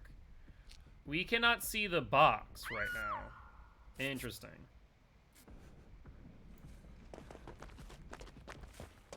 Hate to raid and dash, but I'm going to lurk. Alright, sounds good, Fire Gems. I appreciate it as always. There's not... Oh, hello. Retribution? So we're oblivious right now. So they have Retribution, probably Plaything. Is that my Plaything over there? Probably.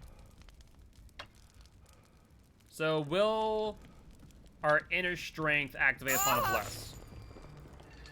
I guess we wouldn't know because someone got down with the box! Oh, you gotta be joking me.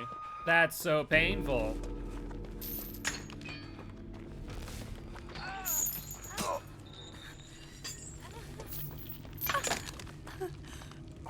Hi there. Thank God he hit me because I don't have BT. That's all I'm saying.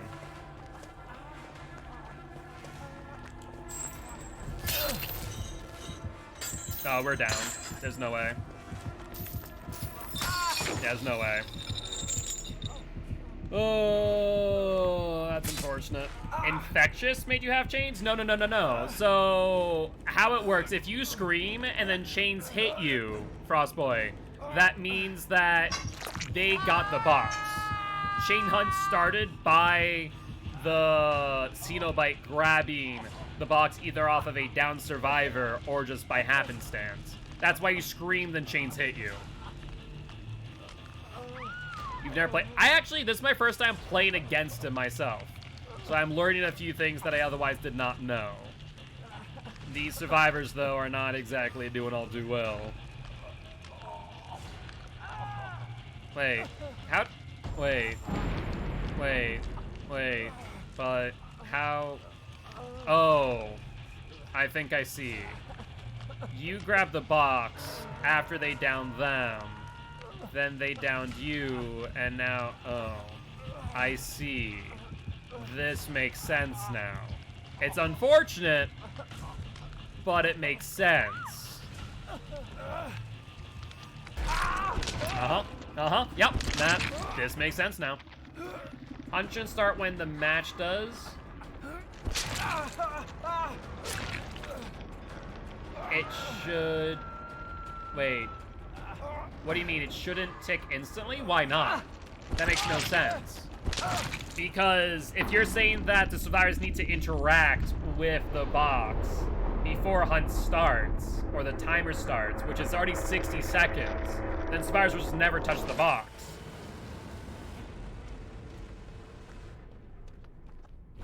No, that's also incorrect. So, how the Cenobites timer works is that when the box spawns, then a 60-second timer begins. So, as soon as the match starts, you'll hear a ding. 60 seconds starts. Once 60 seconds are completed, Chain Hunt activates. If between then and 60 seconds, the Cenobite either downs someone with the box or they find the box, then Chain Hunt will also start. We start the match with like 1 minute to do a gen before Hunt starts. GG, well played. No, so you don't have to allow Chain Hunt to start. It's just that some survivors, as we saw here, were not exactly privy to that. Okay, so that was right. They did have the Eerie add-on. Saying that Chain Hunt doesn't start, it starts at a 60-second mark or after he downs someone. Okay. I think you and I were saying the same thing, but I just didn't understand it at the time. Alright, have a good one, Ocean. Talk to you later, alright? And let's give a shout out to One Pump Willie. See if they are live. They are not. Yeah, that was a good example of what not to do of Chain Hunt. Not to mention, like, overall, if you can help it, don't pick up the box if you're injured. There really is no reason. Deathslinger heartbeat change? Yes. So his tear radius was increased from 24 to 32 meters. Because behavior felt that using monitored abuse to reduce to 24 to 16 was a bit much. I think that what they should have done would have been to much like any other range-based killer, is to give him a lullaby similar to Huntress or Trickster. Mantra on tier 2 mutters, they haven't changed yet. Hey, what's up, One Pump Willie? GG's, my friend, GG's. Our survivor friends, they were a little bit confused on what to do that match. So that was a thing. That was a thing, but GG's nonetheless. Monster Dead Rabbit. To be fair, Myers is like F tier bad. So I don't think they're really too concerned with Myers with Dead Rabbit Monitor for 0 tear radius Myers. Myers is just a bad killer. What would his lullaby be? No idea. The user POV for a future video? You can if you want. There wasn't really much. Not much happened other than me looking at Leon as he missed a skill check, telling him that he needs to run Technician. Almost cleansing one of your totems for Chain Hunt to activate off of either a pickup or a down. And then the unhook. I think that's literally everything that happened that match. I'm not even joking. But yeah, if you are interested in that, DM me on Discord, and I can send you the downloaded file or the highlight for that match, so you don't have to like screen record my POV. And if you could do me a favor, also sending over the link. I would love that.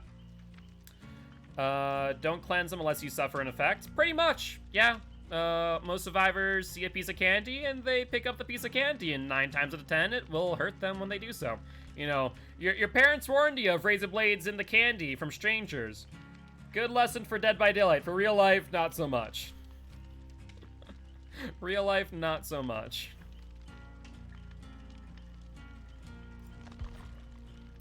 But yeah, our survivor. I'm gonna watch the VOD real quick. Sounds good, sounds good. Like I said, not much happened. Not much happened. Alright, see ya, Ocean. Talk to you tomorrow, my friend. We never did find out if Inner Strength procs off of Blessing or not. But let's actually throw on Small Game instead, I think. I think this is going to probably be a better play for the most part. Oh, that was painful. I think that was my first match against a Cenobite, too. We played plenty of Cenobite, but I never actually played against. I can definitely understand how survivors think that he's annoying to go against, but honestly, it's not as if he's unbearable. As long as you're managing Chain Hunt, which... How many Chain Hunts did we see there? 1, 2... 3 or 4. Thought on patches? The patch is huge. Like, it is a really good patch. Circle of Healing, the Boon Totem might be a wee bit strong. And then... whatchamacallit? Oh, by the way, Willie, are you still here? Because I want to give you a heads up if you're trying to do a anti-blessing build or anti-boon build. I have a warning for you that you might not know about. If you do, then awesome. If not, then I have the heads up. But if you're still here, let me know in chat, and I will let you know what I know. Long and short of it is basically Hex Retribution doesn't activate upon a blessing. Apparently, it's either bugged or a feature. We're not sure which. We are not sure which. But if you cleanse a totem via a blessing, Retribution does not activate. Haunted Ground will still activate, though. That will. That will.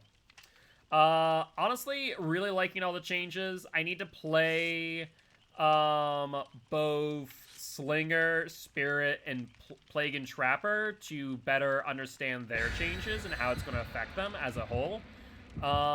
As far as perk changes, the biggest one is still Built to Last, and Built to Last is kind of insane if Commodious. Medkits are kind of meh, because you can already get like 3 heals out of your medkits with add-ons. But with a Commodious toolbox streetwise and charge add-ons, Built to Last is a little bit busted. Just a wee bit, I will say.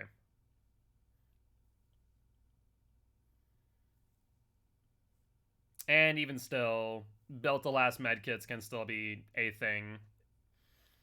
They are still very strong in the right hands.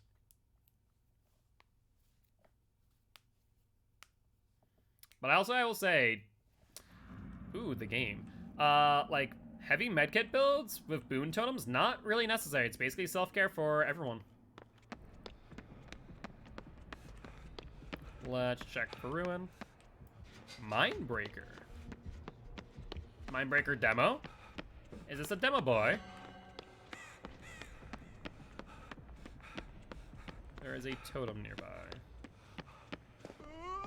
So probably behind the stairs. Yep, definitely. Right here. Oh, you're blessing it. I was gonna bless it. Vertical maps, by the way, for boon totems, really, really good. Like, I think mid-witch boon totems are gonna be busted, honestly. Where is the demo boy? I was gonna try and body block for you. No dice, though. Another boon totem. Looks like there's one back here. Oh, there it is. We're just gonna have blessings across the map. It's gonna be kind of a nightmare. When you have 4 blessings out, it's kind of a nightmare. So let's see if this activates Inner Strength or not. That's what I'm really curious about here. Let's find out. No. It does not. Interesting. Where Demo Boy? I hear Demo Boy, but I don't... Oh, there's... Oh, is he still on Leon? Oh my god, Leon. Hey, buddy. Come get the Guild Spire. Nope, okay. Going for Michaela now? Looks like it. Alright, well, let's get on some gens, shall we? Now that we've basically blessed this freaking map. Is that 4 or 3? It's only 3 totems. I mean, Leon should be able to heal himself, right? He has all the space in the world to self-care. Do I think you need as many totems? Absolutely freaking not. He's here. I think I heard footsteps. I'm not sure. Maybe not. Maybe not. Now here's a question. Once blessed, can you technically cleanse it? Like break it? No. Ooh. That's interesting. That is very interesting. The boon would be extremely busted if you got 100% extra healing from all healing effects because it would make inner strength so strong. It wouldn't do anything. 100% of 100%. You can't double heal yourself, right? No. Well, pay too much attention to chat. So that wouldn't really be much of anything. But like inner strength does not work when blessing totems, which is significant. Cut down the timer. Oh, it wouldn't do that. That's not how that works. So like so for example, if you have botany knowledge, which increases your heal speed and efficiency, it doesn't reduce the timer on inner strength. So it doesn't work that way. Boon totems would have no relevance. Oh, if it did, that'd be busted. Okay, I see what you're saying now. I see what you're saying. Yes, that would be busted. If it affected timers, not just heal time. Yes, I agree. Alright, let's get this one first. This will open up a loop, which is nice. How many boon totems we have? Oh, I can't even tell because of Mindbreaker, right? As blindness effect built in now. Right. Alright, well, she's down. We still have 0 gens done until I'm finished with this one.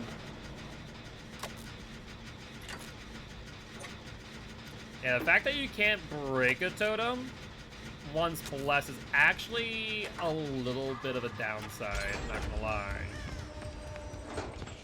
Alright, so that opens up that loop. Makes it a little less dangerous. Where'd Demo Boy? Apparently Demo Boy got a bit aggressive with that hook. Question is, upstairs or downstairs, Demo? We could go for a body block for her. It's not a half bad idea.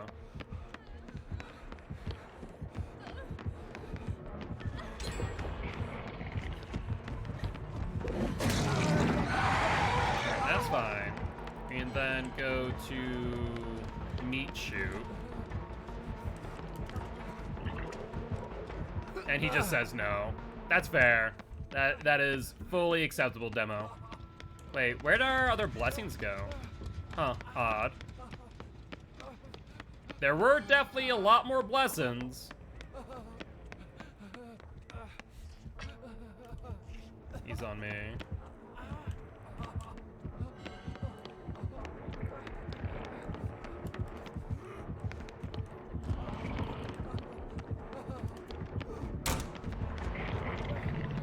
You'll fall. Yeah, no reason to drop that. You insta-shred. Do I have a pallet? I do. Yep, no reason to drop that because he's just going to insta-shred it. Come on, Demo Boy, follow the Guild Spire. Oh, no pallet here, that's scary. Yeah, pallet here though. Drop this for distance.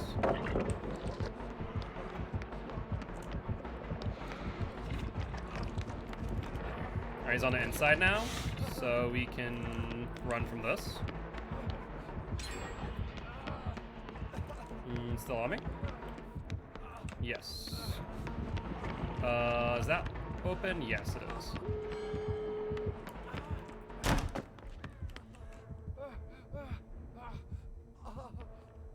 And I think Demo gave up.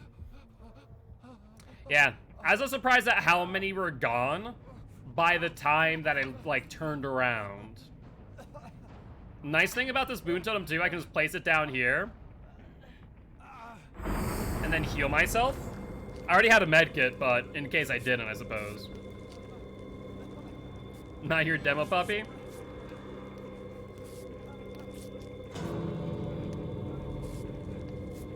Looks like they already opened up the exit gate. Let's hope the hell that he doesn't have Noed.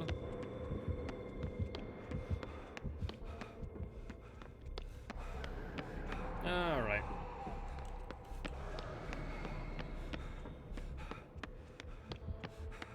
Hi, Demo Boy. Please don't have Noed. Goodbye, Demo Boy.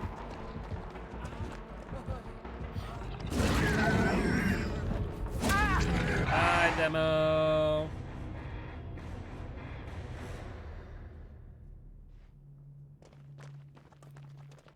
No, he didn't have Noed. I was saying I just hope that he doesn't have Noed. But GG, well played to these survivors. Yeah, so, ooh, he had Rancor. I was not the obsession, no. I was about to say for a second, I didn't think I was. I was like, that would have been trouble if I was. Oh, this Demo would only shred to save his Satos flash stacks even though he had Noed. Oh, the one you went against. I mean, if he has Noed, he should not shred at the end, no. But, like, saving save the best for last stacks does make sense. That does make sense.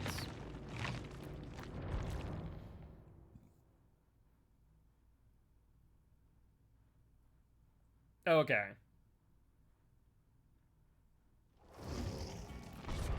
So, boon totems plus things stacks over Noed. Yeah, that doesn't make sense. At endgame, just go for the Noed exposed down. So small game makes sense with boon totem, so you know where you can put your boon totem. That makes sense.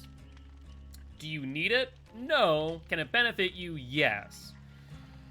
What else really works in conjunction with boon totems, or is it just kind of one of those perks that you slot in for the sake of doing so? Interesting. Because he took too much time trying to shred you? Gotcha. Were you injured already? Were you fully healthy? Like, I guess you could have a heal build with this, but it is almost counterproductive in a way. Fight the bullets, not necessary for the most part. Fully healthy chase? Yeah, there's no reason to shred them. So anything that requires you to break a totem will not activate. So that means counter force, that means clairvoyance, that means inner strength. Interesting, interesting. Like, I feel as if, here's what I think should happen, that if in the instance you apply a boon totem, I think when the killer extinguishes the boon totem, it should break the totem. Wouldn't have thought he had Noed because of all the boon totems. I mean, the thing is, Noed will still activate even if there are boon totems on the map. Noed will still activate because there's technically still a dull totem to be lit. I haven't seen what it looks like if, let's say there's only 2 totems left and both of them are boon totems. I don't know what that looks like, but to my knowledge, Noed still applies.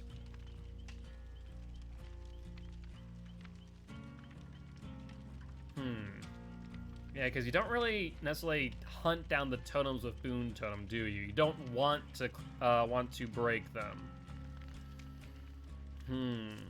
Yeah, I think that would be a thing that I would recommend they change. Just a little bit of a nerf. When a killer goes to cleanse a totem, have the totem break. The only time where that really has any relevance would be if you're running Noed. Otherwise, it slowly grinds out value from boon totems. Yes, you can bless over a hex, correct. The hex gets cleansed, but you will bless it. Brought 4 hex totems, including Haunted, to make 5, then Boon Totem just trade? Yes. So let's say you have 5 hex totems. Let's say Haunted Ground, Third Seal, Ruin, Retribution, right? Let's say you land on anything. Let's say you land on Undying, because you're just that lucky. You cleanse Undying, or rather you bless it, it will replace the Boon Totem with that, or that hex with your Boon Totem. So you'll overwrite the hex, and when the killer goes to cleanse the Boon Totem, it will revert back to a dull. I thought initially that when a killer removed a Boon Totem, that it just broke the totem, period. That it didn't revert back to a dull. I think that's a change they need to make. That when the killer breaks it, it breaks. I think that it would be a really good change. I think it would be the nerf it needs, because that means that theoretically, yes, I can heal without a medkit, but I still have it just in case, because there's no reason to be empty-handed, honestly. Is there anything that synergizes with the current Boon Totems? I don't think there is. I really don't think there is. Yeah. Yes and no. The main thing I will say about self-care that is actually relevant is the fact that you can increase the efficiency of your self-heal by 20%. So, for example, if you have a good medkit and you're running Resilience, Botany Knowledge, I think in that instance you probably want to run self-care. That way you don't need to rely on a totem. At the same time, being able to heal at normal speed, 16 seconds, at a totem is also not bad, especially right now where the totem is not broken when cleansed by the killer. Bonnie says healing items. Yes, that is correct. So what I'm talking about here is self-care is the fact that it increases the efficiency of healing items.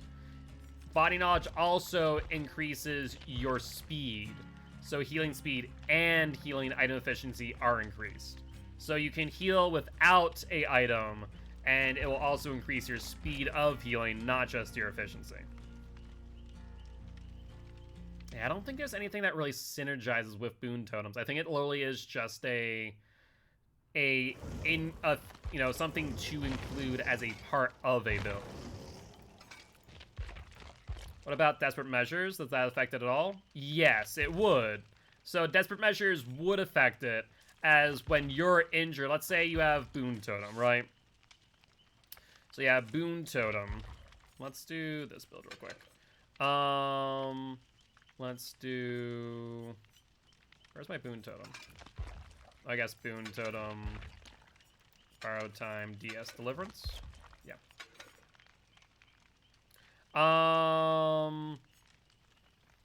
So basically, you currently, let's say if you bless a totem, you then heal at 100% speed. Let's say you're the only one injured, then you can increase your heal speed up to 114.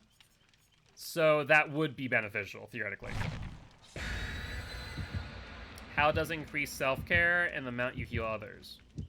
Self-care, no. So what I'm saying is self-care does not increase how you heal others, but it affects your own item efficiency by 20%. So if you want to, you could still run self-care with Body Knowledge with Resilience instead of relying on Boon Totems. The biggest thing is, as long as there's a dull totem to apply Boon Totem, since Killer doesn't break it, there's no reason not to run Boon Totem over self-care. Hey, what's up, Val Garcia? Good luck, have fun, my friend, and thank you much for stopping by saying hi. We'll love to have your party Guilty ones if you are interested. Yeah, right now I don't see a reason not to use Boon Totem over self-care. Yeah, interesting. The biggest thing is making sure that you find a totem to apply it to. Yes, Bonnie does work with self-care, because you have to remember that self-care reduces your heal time by 50%. Botany will help to make that a little bit less painful. It also includes that, you have to remember, my self-care build includes a med kit. 9 times out of 10, I'm using my med kit and not using self-care itself. If I need to, then I can. But for the most part, I'm using self-care with a med kit. Because it's body knowledge, self-care, resilience. So you're healing at like 72% speed, rather than healing at 50% speed. Which is rather significant.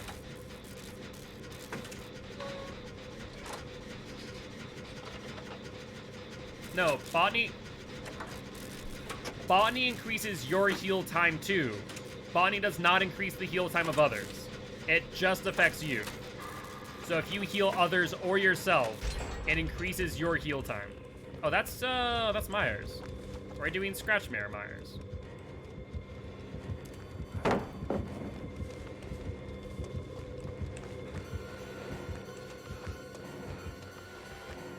gonna keep line of sight broken, if at all possible. I don't know if that's Scratch Mirror or what.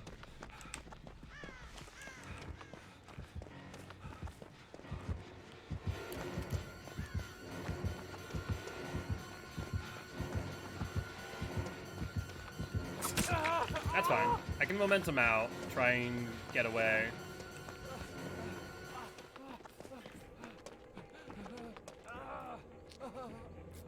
Is that any faster than...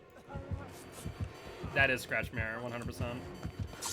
He doesn't have any lunge, thankfully. Bye, Myers. So, interesting.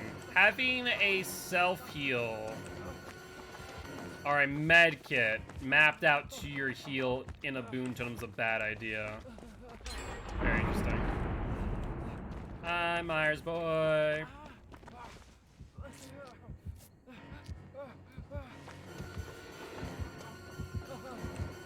Are you a 110?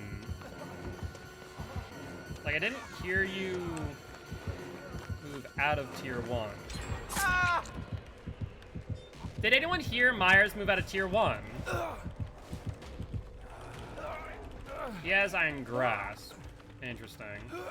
Is he a basement Myers? Am I gonna get camped, maybe? Would not be surprised. We're already 3 gens in on first hook. Uh-huh. Yeah, he's gonna face camp. Cool, cool. So... I didn't hear him move out of tier 2. I don't think he did. Did they increase Myers' base speed? Because he seemed a bit more speedy than normal. He definitely didn't have any lunge. So I would suggest tier 1. Or that would suggest tier 1. And it seemed like he did Insidious Myers. Yeah, Insidious Myers. There's Fang. Huh. Did I just not hear the sound of him moving out of tier 1? I could have sworn he was still in tier 1. Interesting. So he must have 99. No, I actually haven't increased luck. Oh, rough. We're gonna have 30 seconds, give or take. I don't know what gave me increased luck. Someone's brought an offering. And there was Survivor down. Please get me first. Thank you.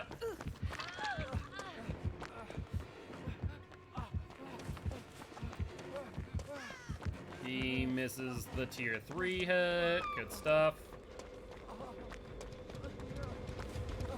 Okay. So that is slower. Oh, that's actually much faster.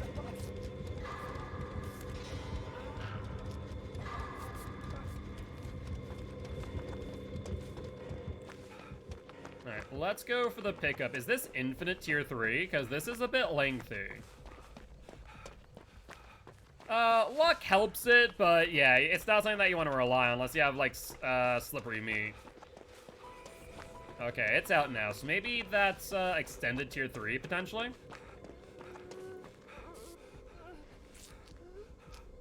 Let's heal you up. Tier 3 out, which is great news. Unfortunately, Dying Light is slowing us down a bit.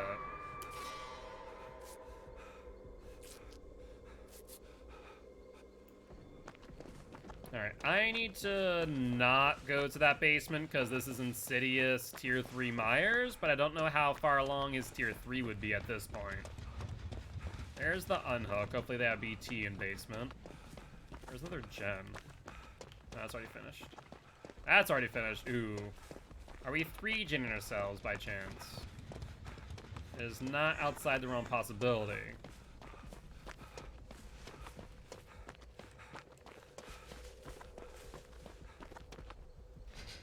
I mean, yeah. At the same time, Deliverance can be very good. So I wouldn't say Deliverance is a bad perk to bring.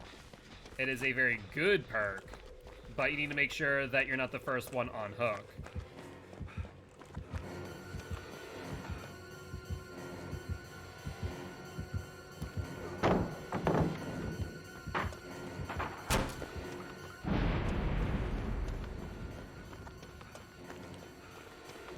He's not stalking me.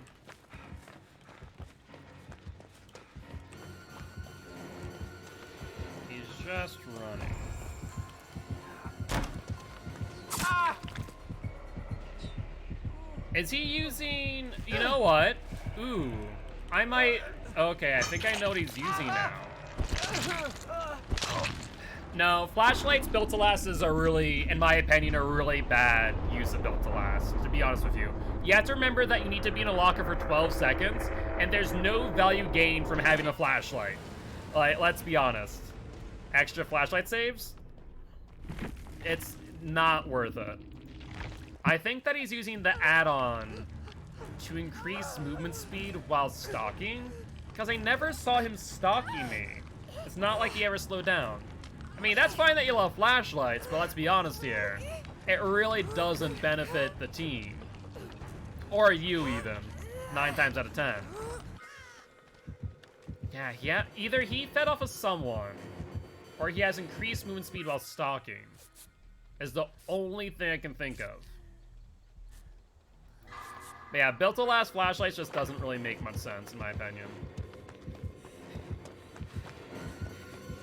Yeah, I didn't think that he was stalking at that time. Pal's gone. I was gonna think maybe she tried to corner tech there. Yeah, she's trying to corner tech there, but that's too tight. Interesting, my boon tome's still up.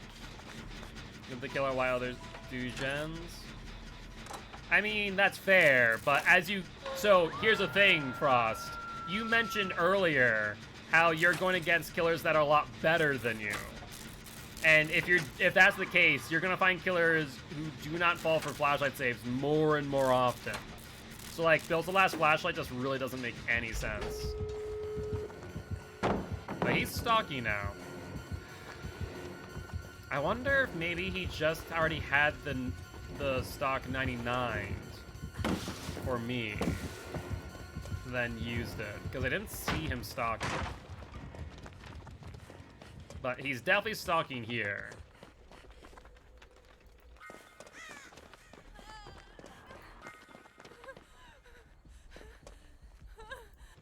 I mean, body blocking and Exegate ain't gonna do much here, because I'm pretty sure he's gonna be tier 3 if he were to get over there. Because he's not on Claude anymore. Yeah, he's here. He's gonna have a tier 3 primed. Watch. 110% he has a tier 3 primed. Uh-huh, every time. So, I'm trying to figure out if he has increased speed while stalking, or if he has just, like, double charge add-ons. Which double charge add-ons would make sense. Because those are the best on Myers, to be fair. But at this point, you need to wait. You need to wait out tier 3, because I'm pretty sure he has Insidious. So I'm pretty sure he's going to just sit here on top. Oh no, he's over there at the exit gate. That's surprising. I did not expect that. So yeah, just pick up and wait out tier 3 would be the play.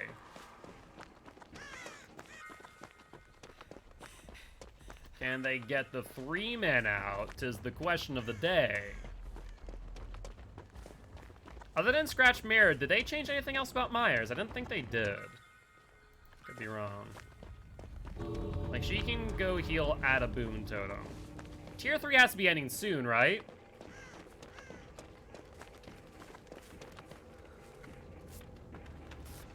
Well, they probably didn't want to heal under where they had picked up. Myers is going to check over there, especially because there's an exit gate there, too. Why is he still in tier 3? This is so long. Oh. Backflip out of existence. Oh, tier 3 literally just ended. Which, was that 60 seconds? Or did that feel longer? I don't know the add-ons. I feel like on one hand it could be charge and stock speed. On the other hand, I feel like maybe it's stock charge plus timer extension or tier 3 extension. It's hard for me to say. Another tier 3? Wait, what? That doesn't make sense. That doesn't make any sense. Was he just staring her down? Is that what was happening? That might have been the case. I guess I probably should have looked over. Double stock add-ons? I would guess so. It has to be double stock add-ons. Because that is kind of ridiculous. Like, that was a lot of tier 3 usage. So maybe he's doing double stock and was able to stock mid-chase when he got close enough to get good value. Let's find out. I'm curious now. Like that, those were some quick stocks and some good ones too. But GG, well played to these survivors.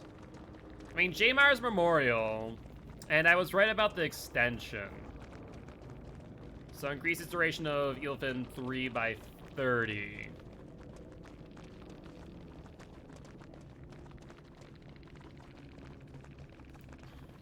Oh, good, I promise.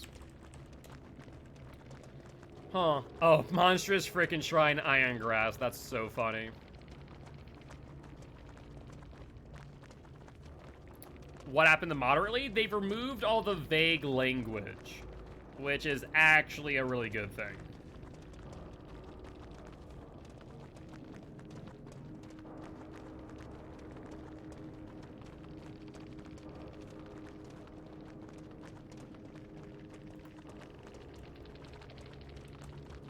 Relax, wait.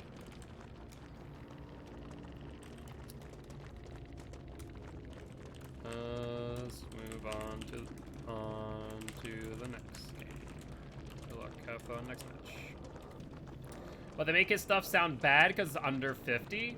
What do you mean?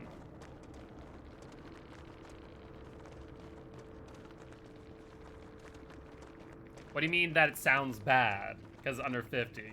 It's saying that it increases the duration by 30 seconds, and that requires an additional 50% for the first time. Well, you have to understand, it's not simply it's saying that 50% sounds low. It depends on 50% of what? 50% of 2 seconds is only 1 second, but 50% of 100 seconds is 50 seconds. So it's all relative to what it's 50% of.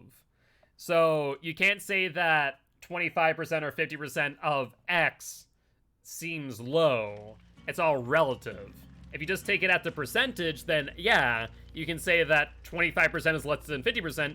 That is accurate. But like I said, 25% of 4 is still, let's say 25% of 100 is still larger than 50% of 4, right?